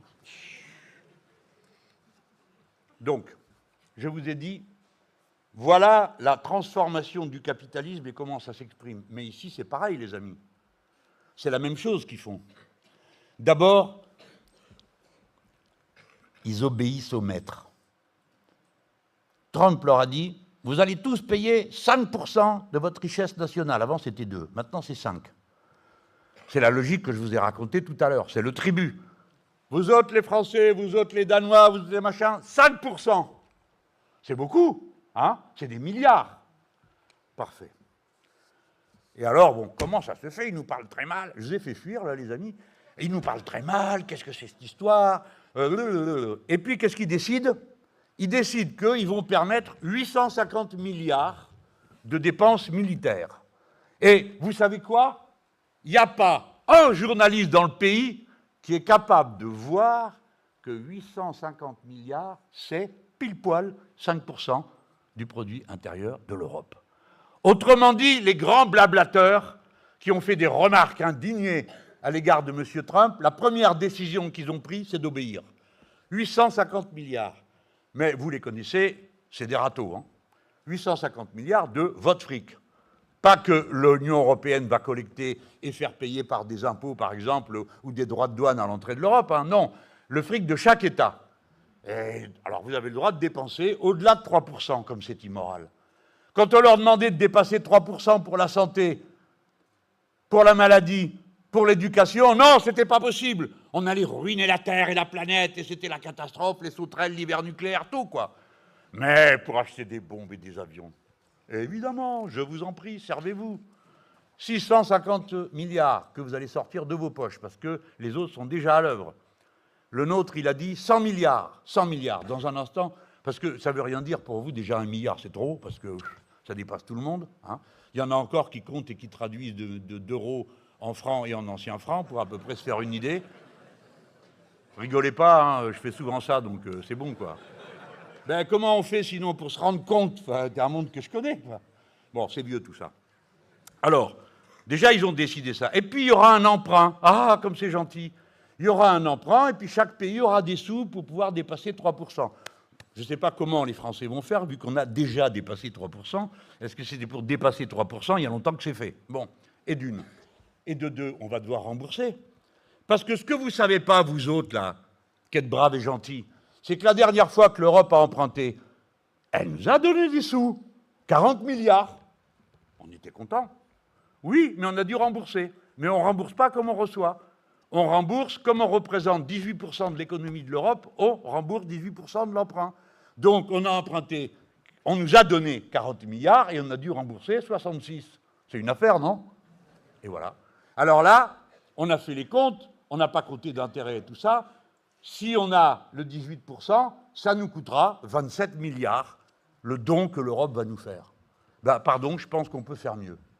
Déjà, on pourrait commencer par dire, puisqu'il paraît que vous nous dites qu'on est fauché et qu'on gère mal, bon, très bien, on est d'accord, on est pauvre. Donc déjà, vous commencez par nous rendre notre argent, vu que tous les ans, on donne 9 milliards de plus qu'on reçoit. Et alors, Madame Loiseau, quand elle était ministre, elle m'a dit, Monsieur Mélenchon, ça s'appelle la solidarité. Merci, Madame. Message reçu. Là, voilà, la députée européenne, elle dit, oui, c'est une honte, on ne va pas subventionner ceux qui nous prennent nos emplois. Il faudrait savoir. Il faudrait s'en rendre compte à temps. Et après, je vous passe tous les autres gugus qui ne votent pas la censure du budget, alors que dedans, il y a ça, je parle du Rassemblement national. Là. Donc, M. Bayrou a dit qu'il allait falloir faire des sacrifices. Il a fichu par terre son histoire de conclave, là. Mais honnêtement, je ne fais pas le sondage parce qu'il ne faut pas être trop cruel, hein, en demandant aux gens de lever la main dans la salle. Est-ce qu'il y en a un ou une qui croyait qu'ils avaient l'intention dans le conclave de nous ramener à 62 ans? Donc c'est un accord bidon.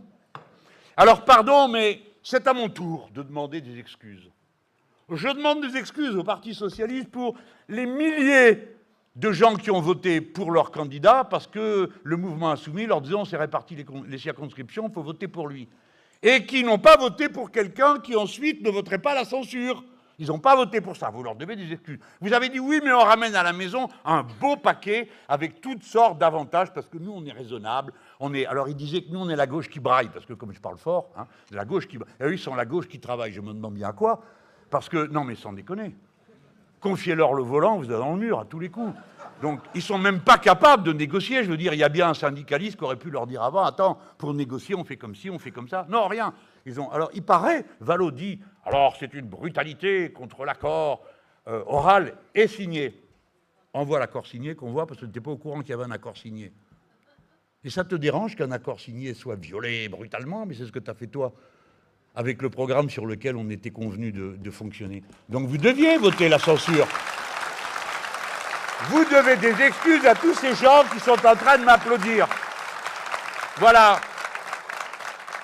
Vous nous avez menti, vous nous avez trompés, vous avez accepté quelque chose qui était une infamie, un accord dont on devait tirer je ne sais pas quoi et dont vous sortez les uns après les autres, les syndicats s'en vont les uns après les autres, FO, qui a vu le coup arriver avant les autres, est sorti, et puis progressivement tout le monde sort, il ne reste rien. Et l'autre a dit, ah ben non, bah, c'est pas possible, vu le contexte international. On ne comprend pas ce qu'il nous dit. Et ils mélangent tous. Je lisais Le Monde, qui est quand même un attrape-gogo de première grandeur. Comment on va financer les dépenses d'armement? Premièrement, deuxièmement, alors premièrement, en faisant des sacrifices, en enlevant des choses, en mettant d'autres. Bon, pas question. Deuxièmement, nous allons solliciter le financement privé. On ne comprend pas. Vous allez mettre des impôts sur les grandes fortunes? Non, non, non. On va encourager le placement. Peut-être bien que vous allez encourager les gens à placer dans l'industrie d'armement, mais on ne voit pas très bien en quoi ça nous aide à payer des bombes. Parce que ce n'est pas avec cette caisse-là qu'on va payer. Ce n'est pas avec les retraites. Ce n'est pas avec la caisse du privé. De quoi vous nous parlez? Une fois de plus, vous nous prenez pour des imbéciles. Une fois de plus, vous croyez qu'on ne sait pas compter. Une fois de plus, vous croyez qu'on ne sait pas entendre les mots et qu'on ne les comprend pas. Voilà ce qui se passe à nouveau. Alors après, le reste, c'est un festival, quoi. Hein. Ça y va. Chaque fois, je perds mes papiers, bon. Allez.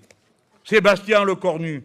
Si l'on veut reconquérir nos capacités de manœuvre dans la durée, tout en répondant souverainement aux enjeux posés par les nouvelles technologies, il est clair qu'un horizon autour de 100 milliards, 100 milliards par an constituerait le poids de forme idéal pour les armées françaises. Ah, vous allez acheter quoi? Ah, il ne le sait pas, hein. Mais 100 milliards, ça lui paraît bien. Donc vous voyez bien que le sujet, ce n'est pas les armes, ce n'est pas les déficits de la protection du pays, parce que le pays a des déficits de protection. À moins que vous considériez que la Réunion, Mayotte, Saint-Pierre-et-Miquelon, la Polynésie, la Nouvelle-Calédonie, Kanaki, Wallis et Futuna, et combien d'autres, ce n'est pas des territoires français, ils sont protégés comment, s'il vous plaît? Pas rien. Alors là, on va dire, c'est la dissuasion. Ah oui, pas en Europe. Vous comprenez, vous suivez? Alors, qu'est-ce qu'il nous faut? Des bateaux, on est au courant. Il nous faut du ceci, il nous faut du cela, par exemple, des moyens de contre-attaque sur le plan numérique. Peut-être que c'est ça. Moi, je ne récuse aucune discussion. On est prêt à examiner où notre pays a une faiblesse. Mais il y a une doctrine, s'il y a des faiblesses, on va compenser la faiblesse.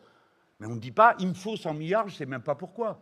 Sauf si l'important, c'est de dire, il me faut 100 milliards, parce qu'avec ça, on va acheter et on va relancer l'économie. Parce que le capitalisme, là, il a trouvé une rente. C'est une rente. Vous achetez du matériel d'armement dont vous, là, vous ne ferez rien. Et puis, au bout d'un moment, si l'État ne s'en est pas servi, il faudra qu'il le détruise. En général, on jette ça sur les gens avec qui on est en guerre à ce moment-là. Mais oui. Point final, ça ne servira qu'à ça. C'est-à-dire fabriquer un circuit rentier d'accumulation de profits. Comme on disait autrefois, la guerre se fait par des gens qui ne se connaissent pas, pour le profit de gens qui, eux, se connaissent très bien. Ou, comme disait Anatole France, on croit faire la guerre pour la patrie, on la fait pour les industriels. C'était des paroles très dures, Mais c'était des grands esprits. Et ils nous enseignaient des choses. Et vous autres,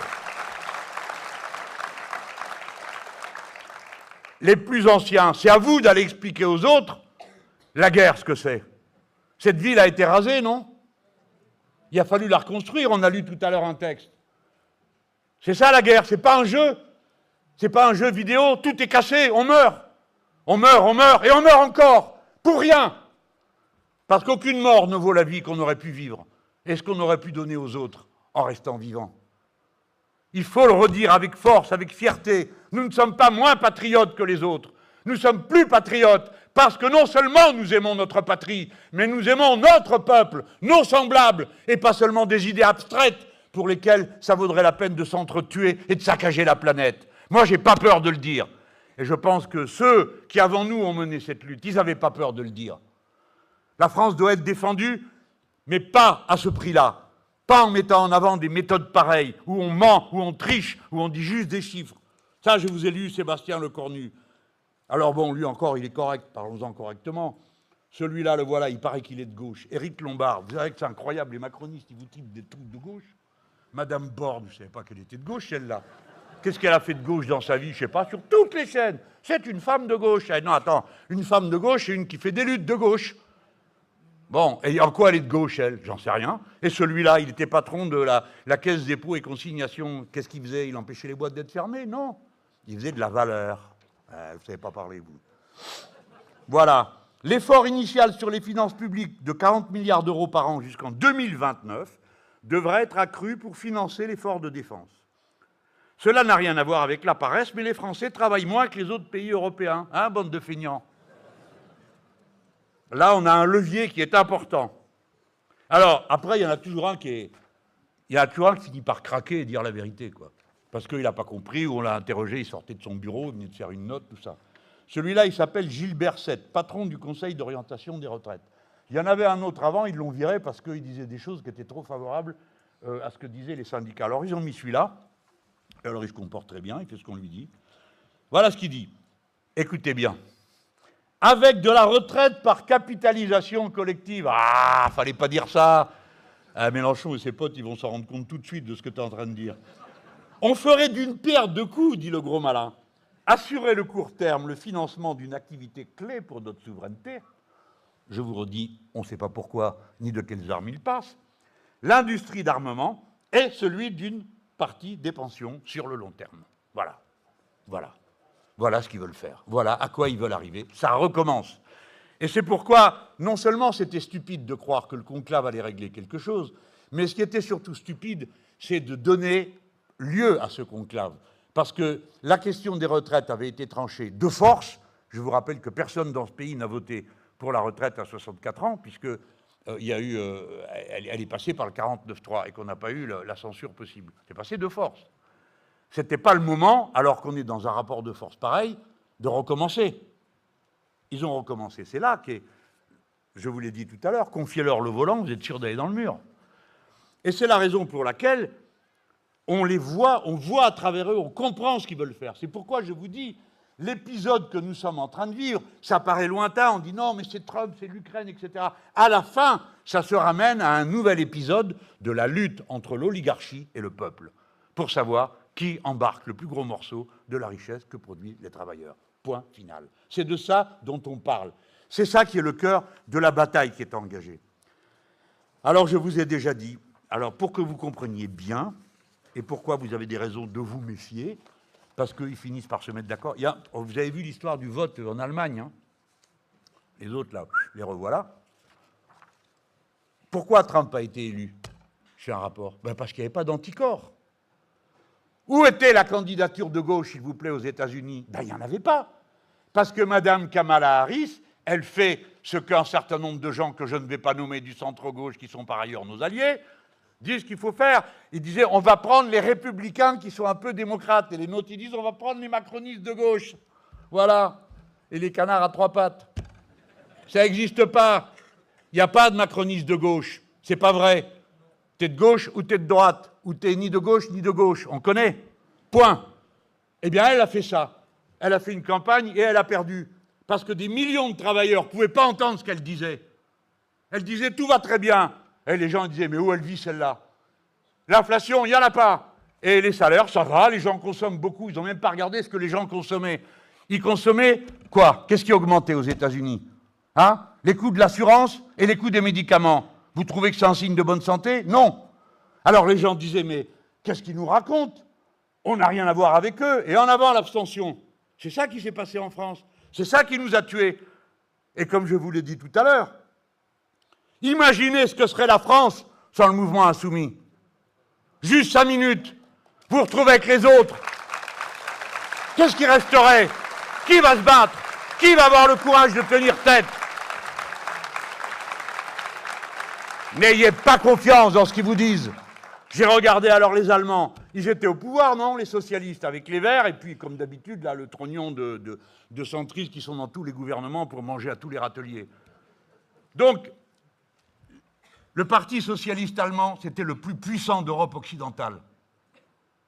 C'était un parti qui faisait à chaque élection 40% et un peu plus. Et les autres de droite, pareil, qui s'étaient tous mis d'accord pour que tout ne soit pas emporté. Et puis, ça a commencé à baisser. Pourquoi? La même chose, à chaque fois. C'est-à-dire, certains secteurs de haut niveau de la classe moyenne, oui, avec eux. Et les autres, au revoir. Ils ont perdu 10 points entre 2005 et 2021. Et entre 2021 et 2025, encore 10 points. Rien ne les arrête. Vous vous dites, ce coup-là, ils ont compris, non? Eh ben non, ils ne comprennent jamais. La preuve, ils sont en train de se remettre avec la droite en Allemagne. Ils vont refaire un gouvernement de grande coalition. Et tous les benets que vous voyez s'agiter là, en ce moment, leur projet politique, c'est rebelote la grande coalition. Parce que pour le reste, nous, on est tellement de bonne volonté. Il y a des erreurs qu'on est prêt à faire. On a refait un pacte avec eux. Vous avez été nombreux à nous téléphoner pour nous engueuler. Mais qui allait prendre la responsabilité alors qu'on était menacé de faire autrement? On a fait comme ça. Je pense qu'on a bien fait. Et qu'on a remporté une victoire qu'on n'a pas pu mener jusqu'au bout, parce qu'à peine on avait gagné, leur premier truc, ça a été de dire « pas Mélenchon, Premier ministre ». Mais moi, j'ai rien demandé. Mais pourquoi vous commencez par dire ça? Ça veut dire, d'entrée de jeu, on commence par une dispute. Il n'y a pas eu la dispute. On a mis 4 autres noms. Il n'y a pas eu de dispute, ils n'ont même pas regardé les noms. Nous ne sommes jamais le problème, je voudrais le rappeler. Et quand Mme Aubry dit « Mélenchon, c'est la gauche sectaire », pardon, quand toi, tu étais premier secrétaire de ton parti, à quel moment tu as accepté des candidatures communes avec nous autres du Front de gauche, qui venions de faire 12% et de faire élire François Hollande en appelant? À quel moment tu l'as fait? Jamais. Vous avez juste ce ministère de l'arrogance, du mépris pour les autres. Et vous verrez, le peuple vous le rendra. Nous, on ne demande pas mieux qu'il progresse. On va regarder, il paraît, j'en ai vu un qui dit qu'il va renouveler intellectuellement le parti. Ben, il y a du boulot, mon gars, faut t'y mettre. Hein. Mais on est prêt à voir ça. On va voir ce qu'il va y avoir dans le renouveau intellectuel qui n'est pas déjà dans le programme L'Avenir en commun. Je n'y crois pas. Tant mieux si c'est la même chose. Parce que l'Avenir en commun, ce n'est pas moi qui l'ai inventé, ni eux. C'est quelque chose qui s'est créé dans la discussion avec les syndicats, les associations. Vous retrouvez là-dedans, c'est pour ça qu'à chaque fois, on a toujours le premier prix, forcément. On a pris de tous les côtés pour faire le programme L'Avenir en commun. Nous, on est prêts et on a un comparateur de programme, donc ils n'espèrent pas passer à côté. Hein. On verra s'ils reprennent les idées. Parfait, tout est bien. Mais après, il faut appliquer. Il ne faut pas se contenter de dire, parce qu'il y a une élection, on raconte n'importe quoi, et puis voilà, on va demander à Mélenchon de donner un coup de main avec ses potes. Non, ça c'est fini. Ça c'est fini. Maintenant, il va falloir que vous nous disiez ce que vous êtes prêts à faire, et si vous vous engagez à respecter ce que vous signez. Parce que sinon, nous ne pouvons pas dire aux gens continuez, parce qu'à la fin, ils vont dire écoutez, vous êtes comme les autres, vous êtes toujours en train de fourrer avec eux, en train de nous ramener des gens dans le train qui passent leur temps à nous taper dessus. Vous vous rappelez, pour les plus anciens, quand on faisait le programme commun, comment ça se passait? Il y avait des socialistes, des communistes, puis des PRG qui étaient là. Bon, alors qu'est-ce qu'on faisait? On se tirait la bourre en cachette. Et puis, devant, non, ça ne se voyait pas. De temps à autre, quand tout a dégénéré, ok. Mais avant, chacun ramenait, essayait de ramener. Et vous aviez des journaux à chaque élection et regardez comment s'étaient fait les reports. Puis à un moment donné, on a arrêté parce que tout le monde se reportait entre le premier et le deuxième tour. Vous vous rappelez, c'est comme ça que ça se passait. Et eux, ils ont fait le contraire. Ils avaient à peine signé, au lieu de ramener vers l'union d'autres gens, y compris, s'il le fallait, avoir des discussions sur les points où on n'était pas d'accord, mais c'est tout de suite l'insulte. Ils ne se rappellent même plus pourquoi ils ont rompu avec nous. Vous le savez? Ils ne se rappellent même pas. J'ai entendu Guedj une fois dire, à partir du 7 octobre, mais non, pauvre gars, c'est au moment des révoltes urbaines que vous avez fait un autre choix que nous, et vous nous avez traités de tous les noms parce que nous, on refusait d'entrer dans votre jeu, et que nous, on a dit, ce que nous demandons, nous, c'est pas le calme, c'est la justice. Et vous auriez rendu justice à ce moment-là, les choses se seraient passées autrement. Bon, je ne vais pas revenir dessus, mais c'est ça les sujets de fond. Les gens, rappelez-vous de ça, chaque fois que vous entendrez dire du mal de nous, que c'est un masque, qu'il s'agit de brouiller les pistes, parce que pour le reste, qu'il s'agisse de l'unité populaire, ou qu'il s'agisse de gouverner, ou qu'il s'agisse de combattre, nous avons toujours été fidèles à la parole donnée. Et, par contre, eux ne l'ont jamais été. Voilà. Alors, je vais bien sûr conclure, parce qu'il le faut, mais je vais vous le redire. Nous autres de gauche, on doit prendre de la hauteur par rapport aux événements. Il ne faut pas se laisser embarquer chaque fois qu'il y a une histoire. Si pendant 7 jours, ça les excite de nous taper dessus à propos d'un visuel, il ne faut pas qu'on perde de vue le fil essentiel, parce que pendant qu'ils parlent de ça, ils ne parlent pas du reste de ce qu'on a dit et de ce qu'on est en train de dire. On perd notre temps, on perd notre temps. Alerte, alerte, la catastrophe s'avance. Et nous avons les moyens d'intelligence, de technique, de moyens, de jeunesse, qui est prêt à prendre avec enthousiasme tous ces problèmes pour les régler. Quand est-ce qu'il y a eu une génération qui n'a pas de problème? Ça n'existe pas. Ben, il y a celui-là.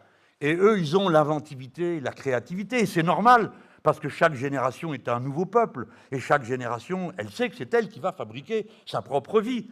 Alors c'est pourquoi c'est si important qu'on donne les outils pour que cette bataille puisse être menée. Mais je le redis aux plus anciens d'entre nous, si nous ne résisterons pas, personne ne résistera. Ce qui s'est passé en Allemagne, ce qui s'est passé en Italie, où il n'y a plus de gauche, ce qui s'est passé aux Amériques, c'est parce que ceux dont c'était le devoir, l'honneur, qui était de résister et de tenir la bannière aussi longtemps qu'il le fallait, fussent tout seuls, tous ont capitulé, tous ont changé de camp et abandonné des milliers de gens qui ne savent plus quoi faire aujourd'hui pour reconstruire une force politique. Nous, ensemble, nous l'avons construite, cette force. Et ce n'est pas une force qui dépend d'un homme, quoi qu'il croie, ce n'est pas vrai. Les gens n'ont pas voté pour moi, ils ont voté pour moi peut-être par distraction, mais ils ont surtout voté pour le programme, pour l'avenir en commun, qui est la vraie transition entre la société capitaliste et celle que nous voulons construire.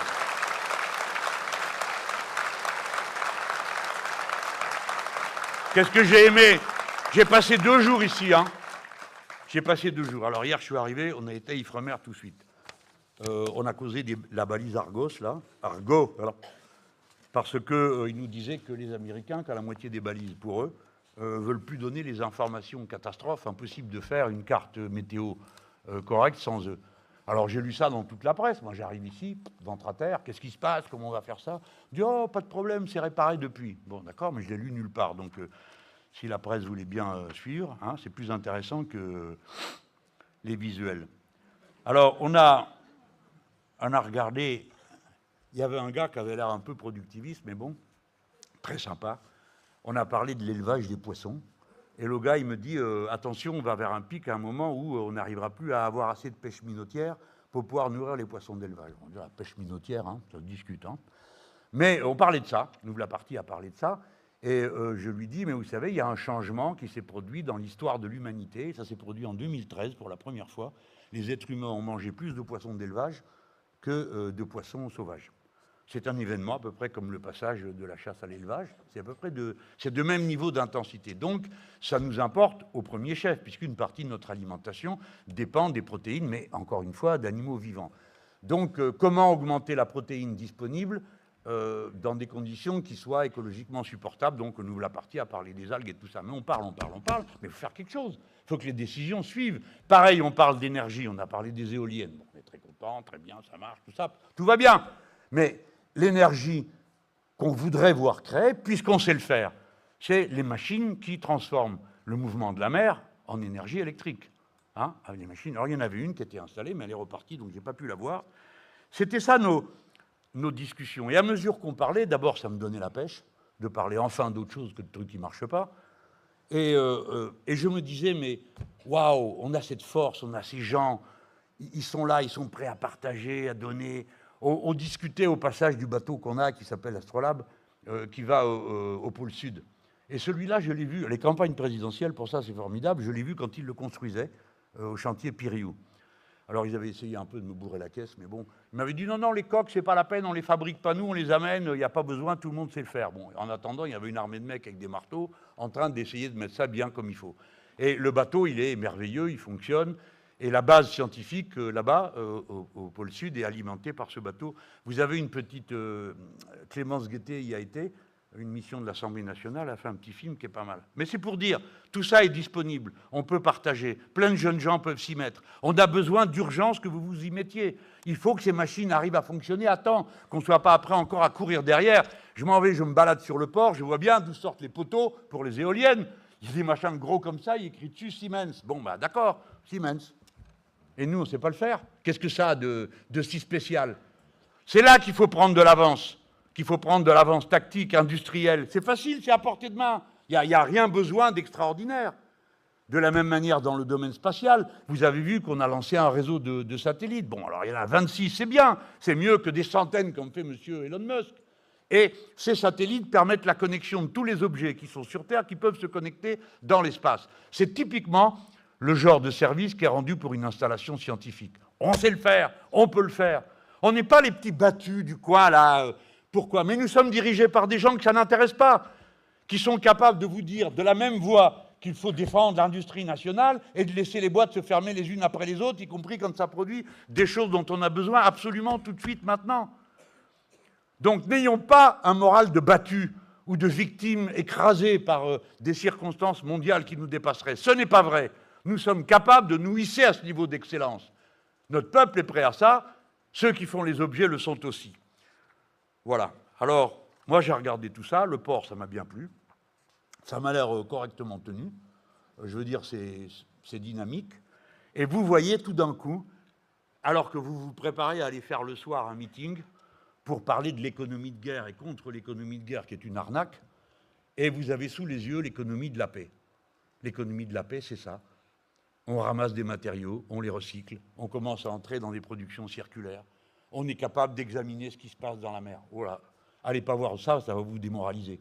Parce que les balises, machin, là, Argo, alors elles vous montrent d'année en année, alors c'est tout bleu, tout bleu, tout bleu, maintenant c'est tout rouge, tout rouge. L'eau se réchauffe beaucoup plus vite que c'était prévu, l'eau dans la mer. Mais bref, vous voyez qu'on peut le faire. Et moi, ça m'a donné une énergie terrible. Je me suis dit, je commence ou je termine par ça mon discours, pour que les gens se disent, nous pouvons être les premiers dans l'économie de la paix. Et je préférerais qu'on soit les premiers dans l'économie de la paix que deuxième exportateur mondial d'armes. Je préférerais ça. Et on sait le faire, les amis. On sait le faire.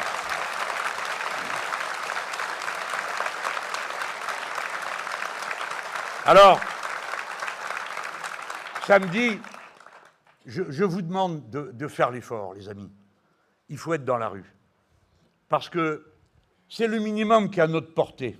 Montrer qu'il y a un peuple français antiraciste, que nous n'avons pas été piégés par le discours raciste, que nous n'avons pas été absorbés par ce discours et qu'il y a une capacité de résistance.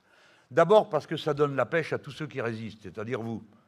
Vous vous sentez plus fort après vous êtes vus, là, tous réunis ce soir, je suppose. Hein. Moi aussi, ça me fait le même effet qu'à vous.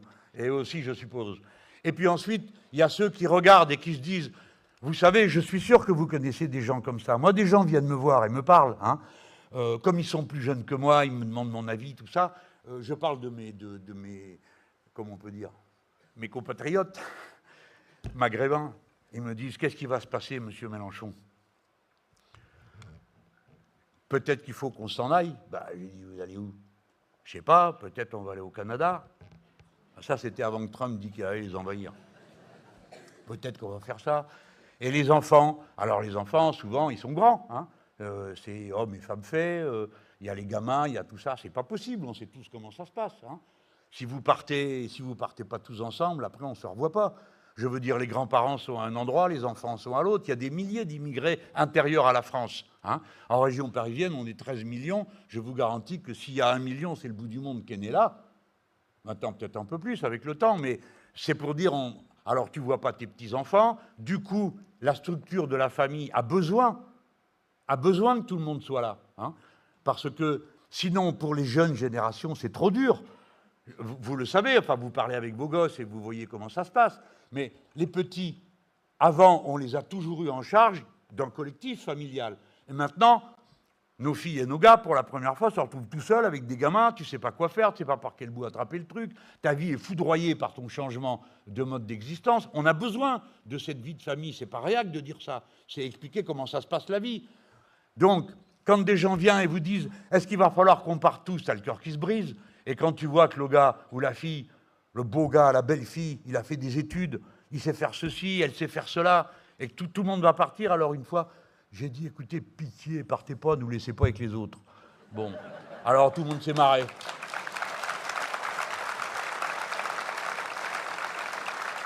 Je suis sûr que ce que je viens de dire là, ça parle à beaucoup d'entre vous. Parce que d'une manière ou d'une autre, on est tous pris dans cette vie-là. Mais voilà que ceux qui nous commandent, ceux qui nous dirigent, qui ne sont pas dignes de nous diriger. D'ailleurs, ils n'en ont pas le mandat. Ils sont là par effraction. Moi, j'en veux. Vous savez, c'est des mois de travail. Et on arrive à serrer l'autre. On a renversé un gouvernement de droite sans tirer un coup de fusil ni un mètre de barricade. Nous. Hein? Mais j'ai pas peur de le dire. Oui, on faisait tout ça pour faire tomber l'autre. Parce qu'on se respecte. On respecte notre pays. Nous ne voulons pas d'un président qui décide que les élections ne le concernent pas. Voilà. Et quoi qu'il arrive, et jusqu'à la dernière minute, on essaiera. Ça, c'est la dignité. Je suis sûr que lui, il est fort, hein, il est malin, plus que cette bande-là de nunuches qui s'en vont signer n'importe quoi. Lui, il est malin, il s'en est sorti, là, il fait le chef de guerre. Chaque fois qu'il y a un truc, il dit qu'on est en guerre. La Covid, on est en guerre. Alors le microbe terrorisé, pensant qu'on allait lui jeter des bombes atomiques. Enfin... Et après, on dit que c'est nous qui exagérons. Non, mais si vous dites tout le temps c'est la guerre, à un moment donné, plus personne ne le croit et elle a lieu. Donc il faut se méfier tout le temps. Voilà. Eh bien, moi, je vous dis que cette lutte, ce samedi, on va voir. Il y a beaucoup de gens qui comptent qu'on se plante. De toute façon, vous savez bien que pour les médias, la lutte s'essouffle. Toujours. Hein? Voilà. Donc, si on pouvait s'essouffler le plus nombreux possible ensemble samedi, ce serait parfait. Merci pour votre patience et votre attention.